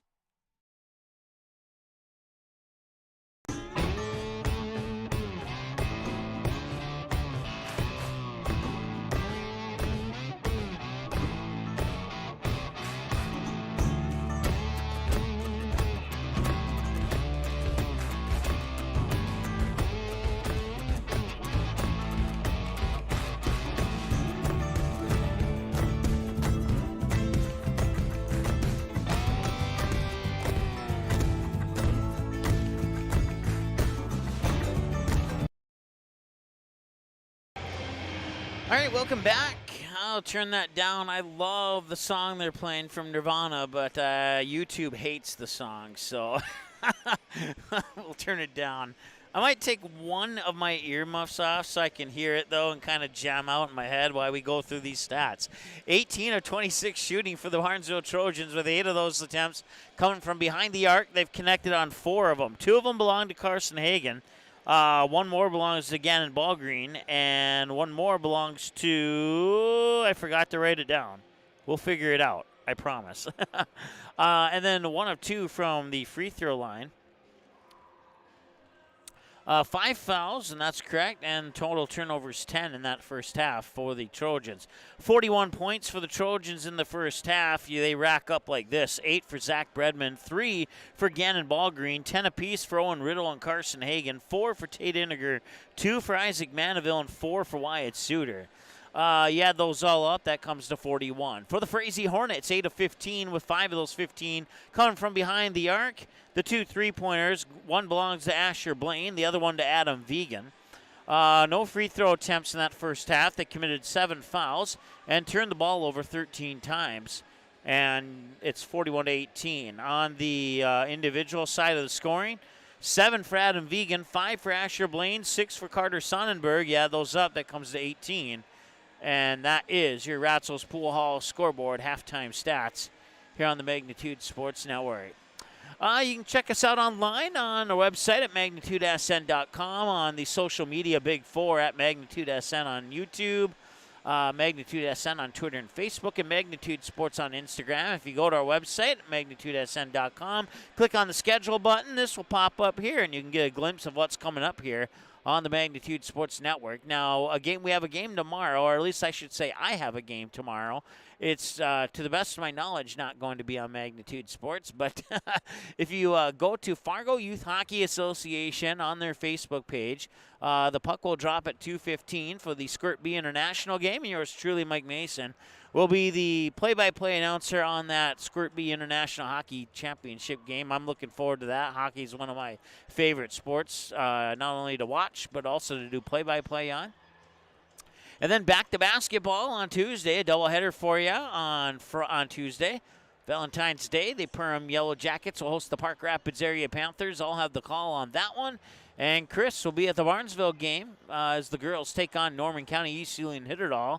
The Titans come to the Barnesville Sports Arena, I believe for the first time since they started playing basketball in their new gym. And then on Thursday, I'll be back in Barnesville as the boys team will also take on the Norman County East Sealing Hitterdall Titans. That's a lot to say. And then we'll wrap up the week on Friday with the Perham Yellow Jackets and the DGF Rebels. That should be a fun one. Two really good teams, and Perham has lost 3 at home this year, and 2 of them recently. One of the Cherry Tigers by 10 points just a couple nights ago, and then a couple nights before that, they lost one to the Bemidji Yellow Jack, or let's try this again, the Bemidji Lumberjacks. And Perham does not normally lose at home. I think they've lost 5 games at home in the last 5 years. Something to that. Maybe it's only 4 in the last 5 years, but it's some crazy low number like that. And then the following Sunday, I have another hockey game on with the Fargo Youth Hockey Association. It's the Squirt B1 International Championship game, and that's also at 2:15 on Sunday, February 19th. So tomorrow, if you want a little warm-up to the Super Bowl pregame coverage that starts at 4:30 p.m., we'll have that hockey game for you at 2:15. That should wrap up right close to 4:30. You can flip it over to whatever channel has the Super Bowl on it and cheer on either the Eagles or cheer on the Chiefs, depending on who you're cheering for. So if you have a Super Bowl pick, put it in the chat. I wanna see who's picking who. Asking me personally, I'm leaning Kansas City just because I'm not a Philadelphia fan. I'm not really a Kansas City fan either, but if I had to pick between those two, I would put my allegiance to Kansas City. And trust me, I wanted Cincinnati to defeat Kansas City really, really bad, and I'm still cheering for Kansas City. So that tells you how much I don't like the Philadelphia Eagles. But enough on the NFL. All right. Well, hey, let's. We have about 2 minutes before we start the second half on this one. We'll get things ready to go for the second half and take another timeout. We'll be back in a moment here on Magnitude Sports. Ratzel's Pool Hall. You can find them at 205 Front Street in Barnesville. When you head over to Ratzel's Pool Hall, expect cold beverages, tasty and crispy pizza, as well as a friendly staff. Search for Ratzel's Pool Hall on Facebook, give the page a like and follow so you can keep up to date with all the daily specials, new menu additions, and dates of special events such as karaoke and musical artists. Don't forget, if the Barnesville Trojans are playing, you can watch the game at Ratzel's Pool Hall. They invite you to stop by after the game. 205 Front Street in Barnesville, Ratzel's Pool Hall. Just a fun little place in a small town. Newell will set it up near side. Lexi Ballgreen kick, and it's a kill for Ballgreen. That pulls the Barnesville Trojans within a point. They get the serve back. Inquest works out the shotgun again. He's looking deep, and he's got a man with a little bit of room. It bounces off the back of the net. of a Barnesville Trojan, and it's intercepted. Gannon Ballgreen will get the deflected pass. Intercepted on the deflection by number 6, Gannon Ballgreen. Barnesville Drug and Hardware is your local Health Mart pharmacy and hardware Hank store in Barnesville. Open weekdays 8:30 a.m. to 6 p.m. and Saturdays until noon. Stop in at 117 Front Street. Get everything you need for your home. Smoke alarms, thermometers, Ethernet, coax cable, and maybe a little something for your kitchen. Baking goods, paper supplies, toasters, coffee pots, griddles, and stove and oven accessories. Don't forget that Barnesville Drug and Hardware is your Valspar Paint headquarters. Barnesville Drug and Hardware. Give them a like and follow on Facebook. Barnesville Drug and Hardware wishes the Trojans the best of luck this sports season. Your family, your friends, our community. At Midwest Bank of Barnesville, these cornerstones of family, friends, and community is the very heart of Midwest Bank. Whether it's help in expanding the family farm, building, remodeling, or purchasing your new home, or supporting our local schools, Midwest Bank is here because you are our family, you are our friends, and this is our community. Midwest Bank, banking your way on South Front Street, Barnesville. Member FDIC and equal housing lender. All right, time to put 18 minutes onto the clock and get ready to go with half number 2, or should I say half number 4 of today's doubleheader. Had a fantastic game between the Barnesville Trojans and Frazee Hornets on the girls' side. Right now, Barnesville in a commanding lead here to start the second half, but we'll see if Frazee can chip away at the deficit or not here, as they are down by, I'm too tired to do the math. They're down by plenty, let's put it that way. 41 minus 18. Had to pull out my calculator here. Down by 23. It's been a long day for me, let's put it that way. 3 out the front of the rim, and that one will not go.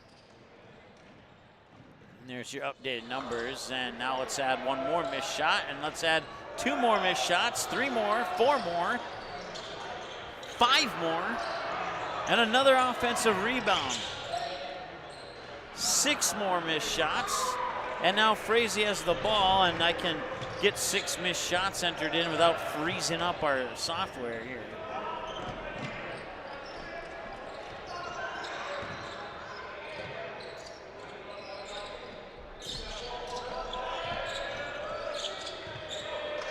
And a turnover for Frazee. Henniger picks up the loose ball, gives it up for Bredman. Minute into the second half. Still looking for our first points of half number 2. Hagan will feed it in for Henniger. He'll weave through defenders and put it up and in. He made that one look easy. Tate Henniger with 6 points on the night now. Corner, Asher Blaine drives to the hoop and scores. Asher Blaine with 7. And that shot's missed. We are caught up on the missed shots, by the way, and as you can see, we're still on the air.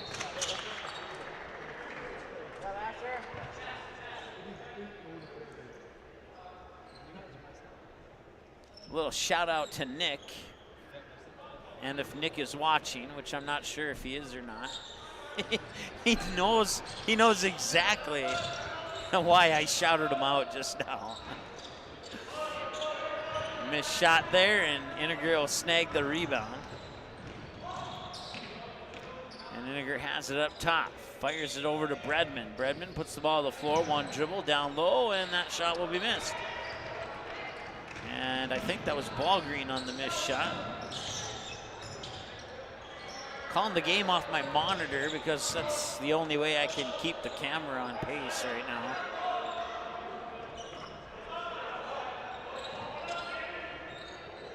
There's Zach Longfors, and now it's Vegan with that corner attempt, and that one will not go. And a whistle, and it's going to go right back to the Frazee Hornets.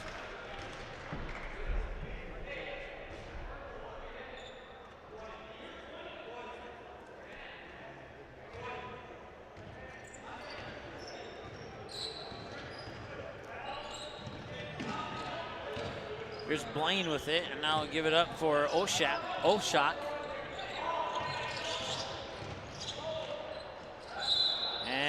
Oshak will go to the line as he gets tripped up after the play was whistled dead. Actually, he won't go to the line, I guess.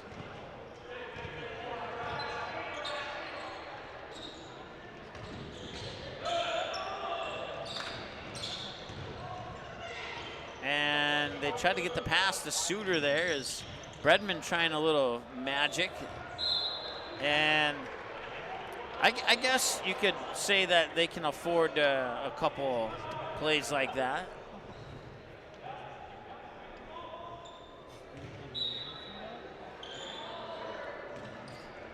Inbounds pass, and that's a 3 off the catch and shoot by Iniger. That will not go in.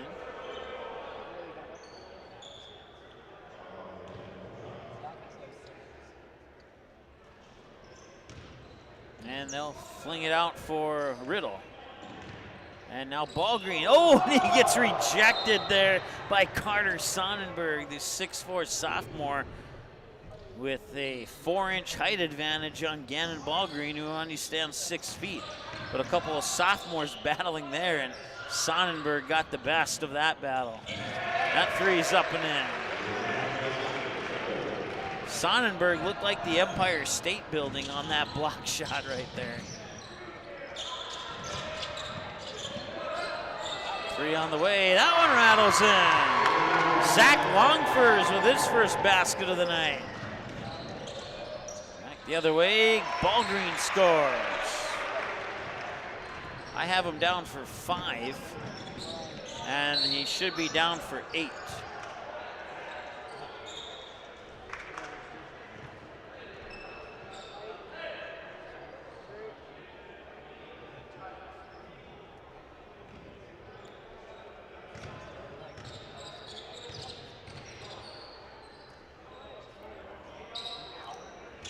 Ballgreen over the timeline, double teamed, and they get it to Iniger at the high post. Into the corner, Ballgreen will drive the baseline, get around the defender, leave it a little bit short. And the rebound comes back the other way. The Hornets have numbers. It's a 2-on-1, and Blaine will score.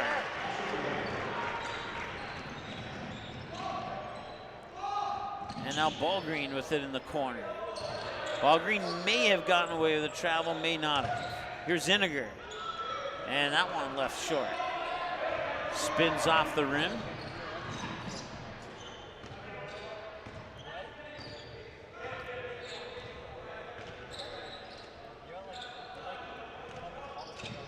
And a nice pass in there for Sonnenberg, and he cannot get that one to go. Ballgreen got the rebound, then a whistle came right after that.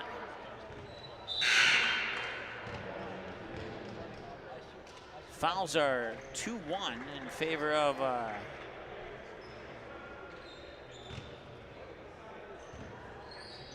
Frazee right now.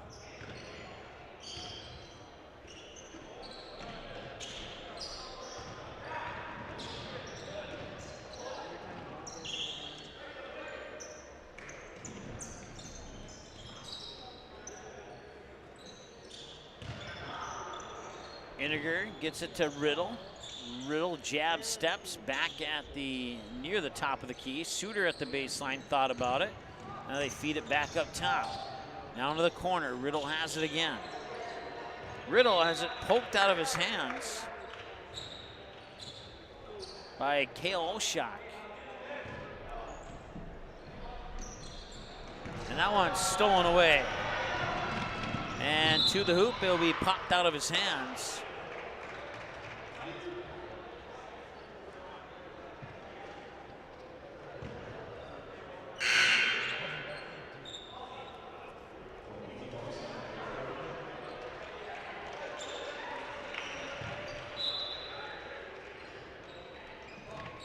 Inbounds pass there for Oshak. Oshak to Vegan for 3, and he got it. Adam Vegan with his second 3 of the night. He has 10 points now.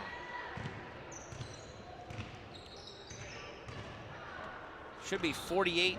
I'm not sure if that 3 went. Maybe I hit the wrong button. I don't know.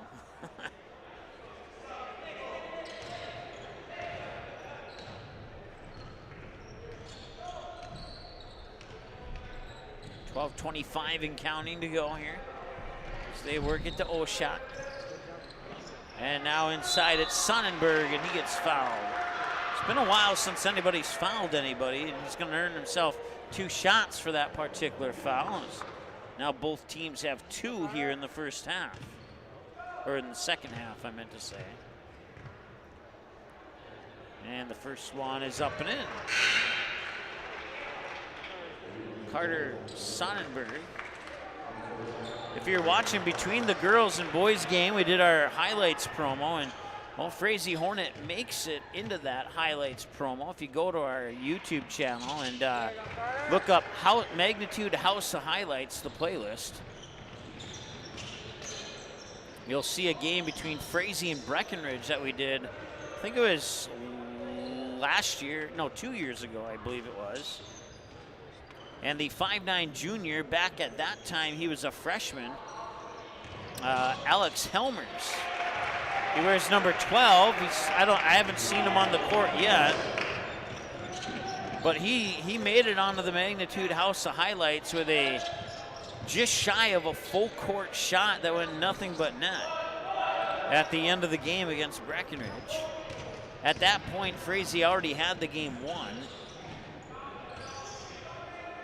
And on our Facebook page, there was a little controversy on whether or not he should have taken that shot or not. But as far as the House of Highlights is concerned, they don't care about the controversy. And speaking of the House of Highlights, Sonnenberg may get into that with that block there. Here's Bredman. Now down to Suter. Suter draws the foul and one. We'll let our clock continue to run here and get it as close as possible to 11:07.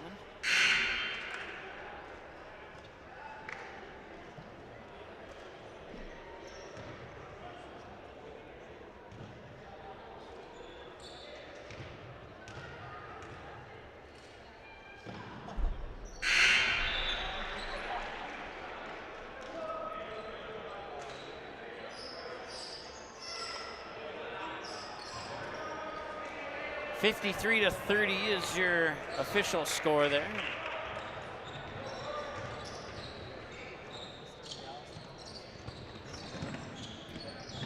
Frazee almost doubling their first half points. They just need 6 more to do that. So at this moment, it's been a better second half for Frazee than it has been during the first half. Once again, 41-18, the halftime score.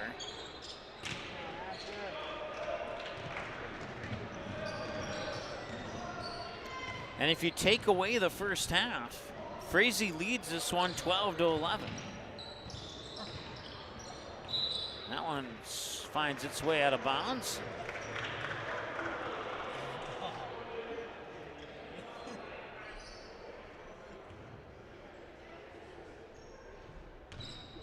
Well, I take that back, actually. If you take away the first half, this game is tied 12-12. 41-18 at half. You add 12, that's 53, and you add 12, that's 30. So 12-12 if you take away the first half, and Frazee will toss that one out of bounds.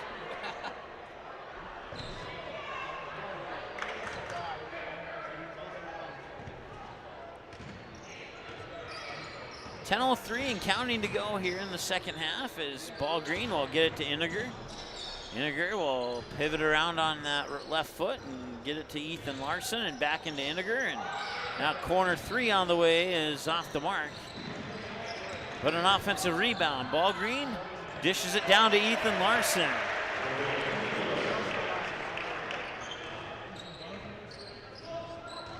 (55-30) now. You take away the first half, and Barnesville leads 14-12. So it's been a pretty even second half here for these two teams. Falling down, can he get the 3? No, he cannot. That would have been a unique assist there had he made that shot. And some contact about halfway down the floor, continuous contact, and they'll eventually blow the whistle and call a foul. And the foul will be on Frazee. They have 4 now, I think. They do. I don't think they do.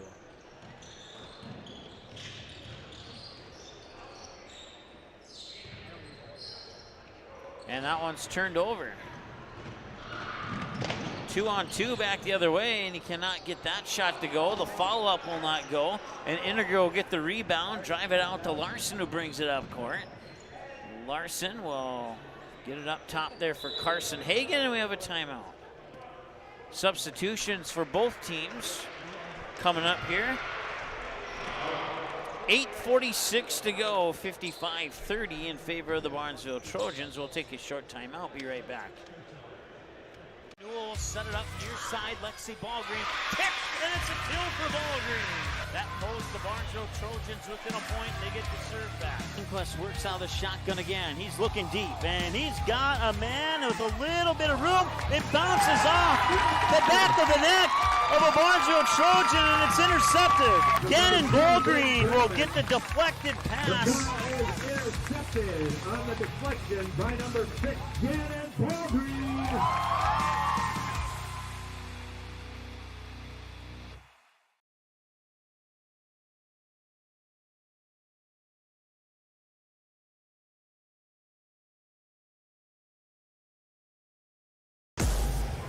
All right, welcome back.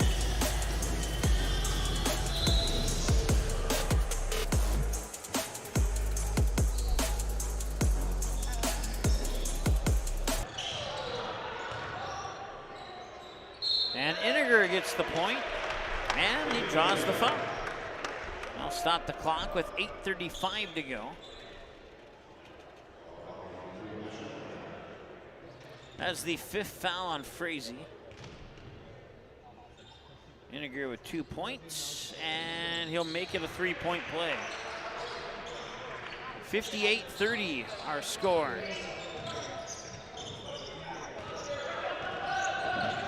Here's Vegan to Blaine for 3, left it short. That was the NBA 3. Now he stepped up to the college 3. He may have switched that one. And that one rolls off the rim as well.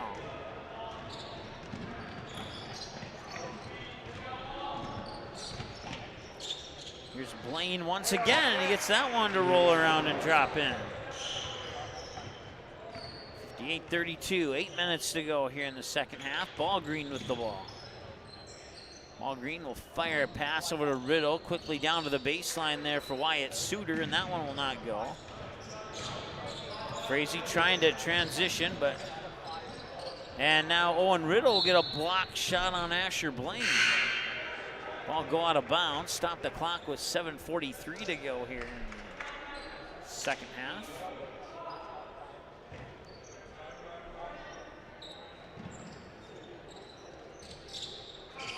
And maybe a little push off there, but ref's letting it go, and a nice shot down underneath there by Nathan Longforce for the basket.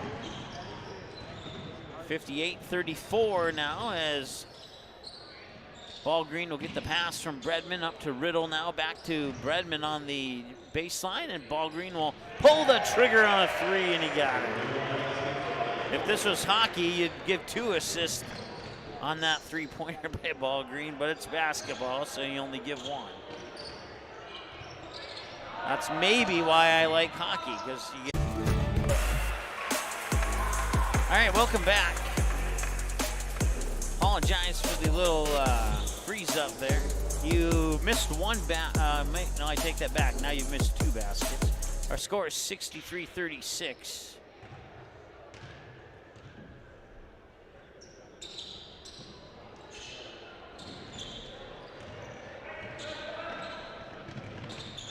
And our clock is going to be just a running clock now. We're down to 5:40. That always happens when we freeze up. It resets to 18. There's nothing I can do about it. So, well, there actually is something I can do about it. It's just a pain in the neck to do it. So let's go ahead and just...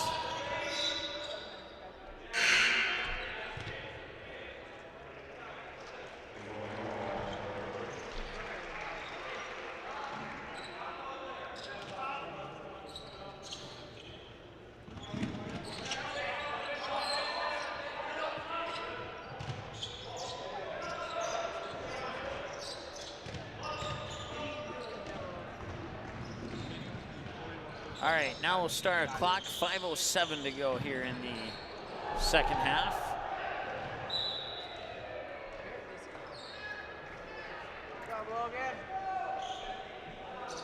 Once again, if you were wondering what happened there, we pushed a couple buttons too quickly and it froze us up. So I knew I had to take immediate action to keep it on the same watch link, and that's exactly what happened. We were still on the same watch link. So if you go to watch this on demand, it'll just automatically skip forward about a minute. And you only miss 2 baskets in that minute, so.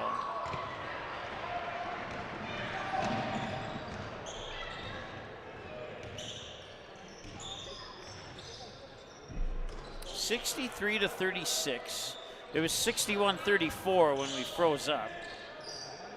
And here's Bredman with a 3, and that one's in and out. It will not go. And a bounce pass, and Ballgreen scores.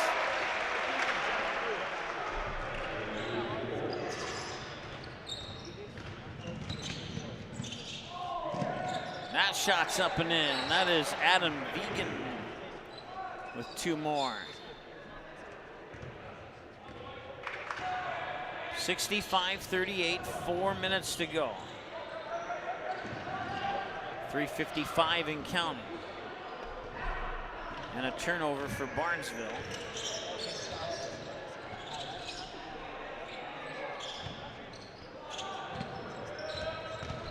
Driving the baseline, kicks it out, 3 on the way. That's Logan Brecky who hits it.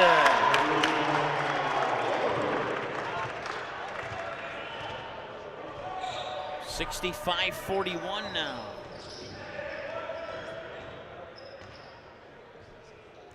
Bredman will chew up a little bit of clock up in between the circles, and now Ballgreen will loft the pass over to Riddle. Riddle will go down to the baseline and feed a pass into the paint there for Mandeville, and it's taken away, and Frazee has a 2-on-1 back the other way, and they score. They do not. That was an announcer's jinx, and my apologies to the Frazee Hornet fans.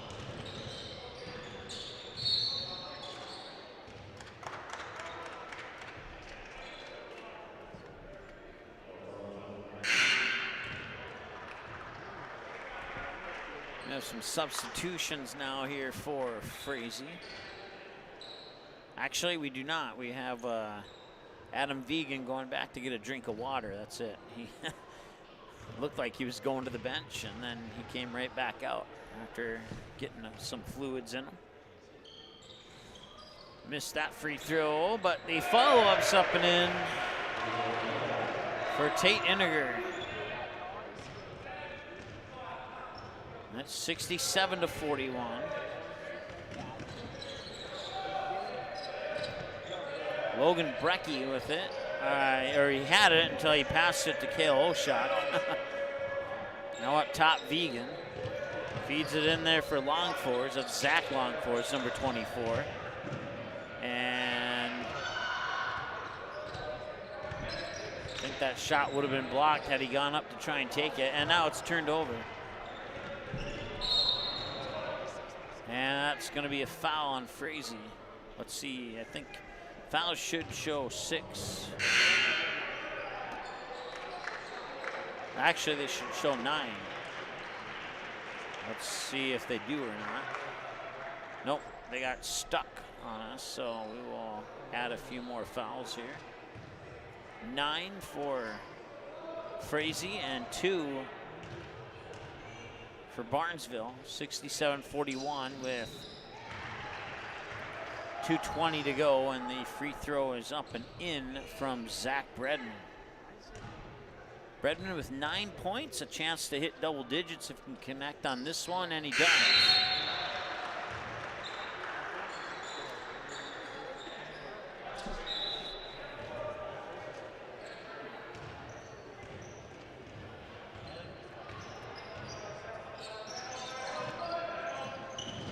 Blaine gets it to, that's Cale Posh, a 6'2 junior, wearing number 4 into the lineup.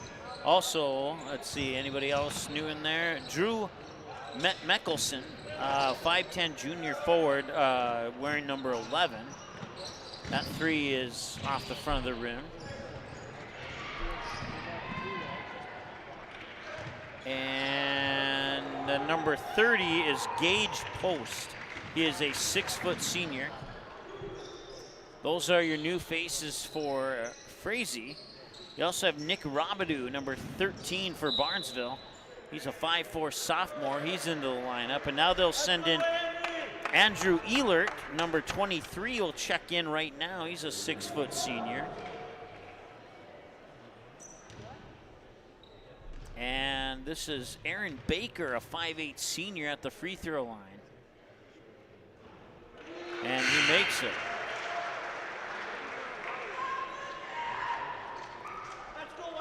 And let's see here. Andrew Aho, a 5'11" sophomore, wearing number 15 for Frazee.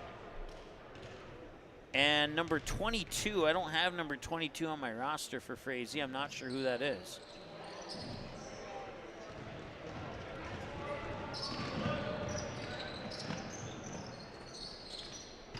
Try a 3 there. It's Kale Posh, and that one will not go in. Aaron Baker dishes one off and scores. Aaron Baker gets the assist on the basket to Connor Lokes. So Connor Lokes with the basket, Aaron Baker with the assist on that Connor Lokes basket. And Connor, wearing number 21, is a 5-foot senior. Check that. Is he really 5 feet? I think that is wrong. I think he's closer to 6 feet. I don't know how that, I don't know, I'll have to double check. I might have to talk to somebody at Barnesville and have them get the measuring tape out there. I'm pretty sure he's not 5 feet tall. Aaron Baker making his presence known here on his varsity time. Didn't get the basket that time, but there's Nathan Longforce, and he'll get it out to Kale Posh. Posh will dump it off for Aho, and a bucket.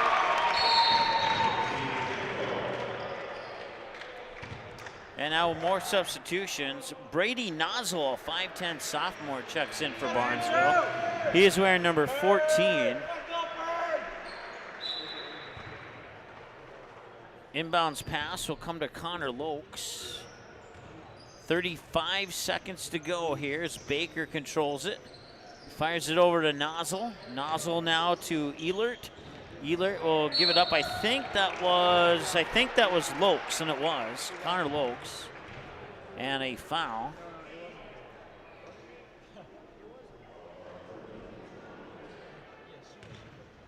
If you're a Frazee fan, you know who number 22 is. Feel free to chime in on the chat. I do not have him on my roster. I don't know. It's Chandler Ulrich. What is it? Chandler Ulrich. Jalen Roberts? Ulrich. Chandler Ulrich. Jalen Ulrich? Chandler. Chandler. Chandler Ulrich. All right, it's Chandler Ulrich, as what I've been told. I had to ask like 7 times on the first name there, so but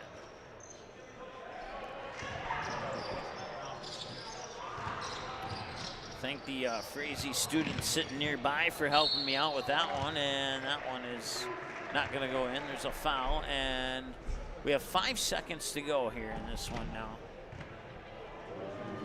So that's the 4th foul on Barnesville. And the free throw is up and in. And that is number, can't read the jersey number on the person at the free throw line. He makes them both, and it turned out to be Nathan Longforce.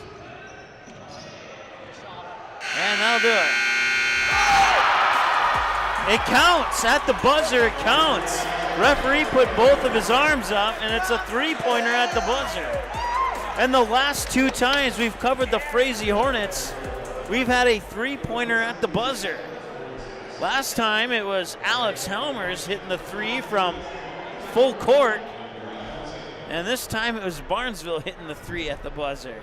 We'll take a timeout. We'll come back and add some totals up and be back with a post-game show right after this. Barnesville Cenex is your one-stop shop in Barnesville for gas, snacks, beverages, and more, including fresh Sandy's Donuts each day of the week. Barnesville Cenex has the Caribou Coffee Kiosk open daily as well. Don't forget, you can pick up automobile supplies, and Barnesville Cenex is your hunting and fishing license headquarters. Barnesville Cenex. Call 218-354-2139 or stop in at 619 Front Street North in Barnesville. Barnesville Cenex wishes the Trojans the best of luck in today's game.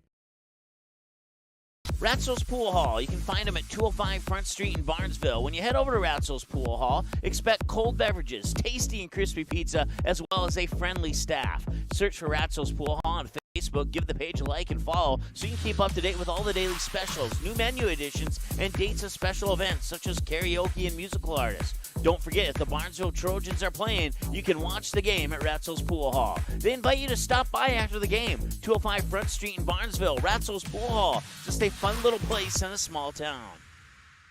Your family, your friends, our community. At Midwest Bank of Barnesville, these cornerstones of family, friends, and community is the very heart of Midwest Bank. Whether it's help in expanding the family farm, building, remodeling, or purchasing your new home, or supporting our local schools, Midwest Bank is here because you are our family, you are our friends, and this is our community. Midwest Bank, banking your way on South Front Street, Barnesville. Member FDIC and equal housing lender.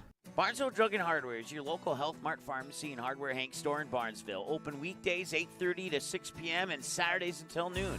Stop in at 117 Front Street and get your family prepared for winter. All the essentials, shovels, sleds for the kids, furnace filters, boots, gloves, ice melt, and get free delivery when you purchase 10 or more bags. Don't forget, Barnesville Drug and Hardware is your Valspar Paint headquarters. Barnesville Drug and Hardware. Give them a like and follow on Facebook. Barnesville Drug and Hardware wishes the Trojans the best of luck this sports season.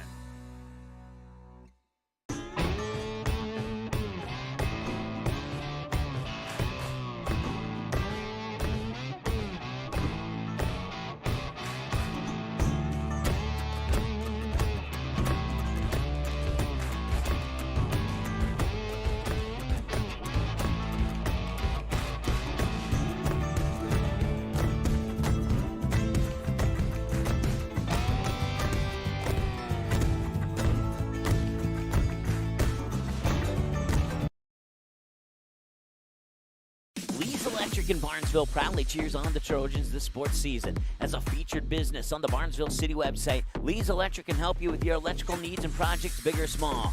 So when there's a blast to straightaway center field, a lightning quick touchdown pass, a supercharged ace serve, or that electric layup drive in the baseline, whenever you see an electric play in the game, think Lee's Electric. Let's go Trojans.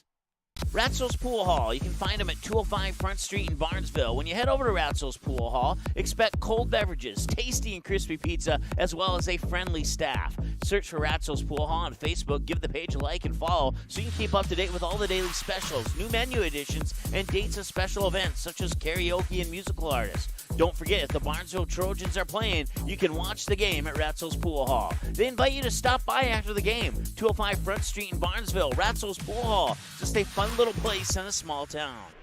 All right, welcome back to Memorial Auditorium here on the campus of Concordia College, and it's the Barnesville Trojans sweeping the Frazee Hornets, but just barely in one of the games and rather comfortably in the other game. Actually, it should be 76-46. So let's get that adjusted here really quick. We'll give them one more point. We'll give them one more point, and then there we go. Now we got our correct final score, 76-46. Aaron Baker hitting that shot at the buzzer. Wasn't sure if it had gone in or not. Went down and got confirmation, and it was indeed counted. So here's what I'll be honest. I missed a couple of individual stats here. I just had too much to do. But here's what I know for sure is official. Zach Bredman had 10, Gannon Ballgreen had 13, Aaron Baker had 4, Ethan Larson had 4, Tate Iniger had 9, Isaac Manaville had 6. You add those all up, that comes up to a little bit less than 76. For the Frazee Hornets, Asher Blaine led the way with 11. 9 for Adam Vegan, 8 for Carter Sonnenberg, 4 for Logan Brecky, 3 for Zach Longfors, and 2 for Kale Oshak. There we go, I got it right. Kale Oshak. You add those all up, that comes up to just a little bit less than 46. It was 41 to 18 at halftime. And Barnesville outscored Frazee 35-28 in the second half to pull ahead to a 76-46 victory. Once again, Ball Green, your leader with 13 for Barnesville, and Asher Blaine and Adam Vegan, your 2 leaders with 11 and 9. And we'll throw Carter Sonnenberger in there since he had 8, your 3 leaders for the Frazee Hornets, who now fall to 4 and 15 on the season. And the Barnesville Trojans improved to 12 and 6 on this season. Back in the girls' game, that one was a little bit more exciting. Matter of fact, I didn't even get a chance to add up all the numbers on that girls' game there. So I'm going to add up one more pair of numbers here really quick. In the girls' game, it was 32-32 at half. And Barnesville outscored Frazee 26-23 in the second half to win it 58-55 in the girls' game.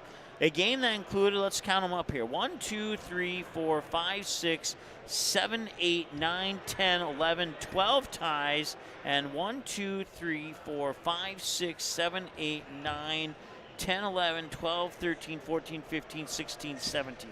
So it had 12 ties and 17 lead changes in that girls' game. In the boys' game, we had 1 tie and 1 lead change. Barnesville scored first. Frazee tied it up at 5-5. Barnesville took the lead at 7-5, and they never looked back and cruised ahead to a 76-46 victory. Taking a look at our schedule, we have Monday off, and Magnitude has tomorrow off, but I do not. I will be at Shields Arena doing some pre-Super Bowl broadcasting, the Squirt-Bree International Hockey Championship. The game will not be on Magnitude Sports, but if you search Fargo Youth Hockey Association on Facebook, that's Fargo Youth Hockey Association on Facebook, they'll be streaming the game to that Facebook page, and yours truly, Mike Mason, will have the play-by-play on that one. So feel free to tune in. They'll drop the puck at 2:15 tomorrow. Very thankful for Fargo Youth Hockey Association. This is my 4th year calling the Squirt Championship games, and it's been fun every single year, and I certainly hope they bring me back for year 5 and 6, 7, 8, 9, and 10, and they keep asking me to come back. So far, I must have done something right because they keep asking me to come back, so that's always a good thing. And then we have Monday off. We come back on a what some may call holiday, what some may call be quiet.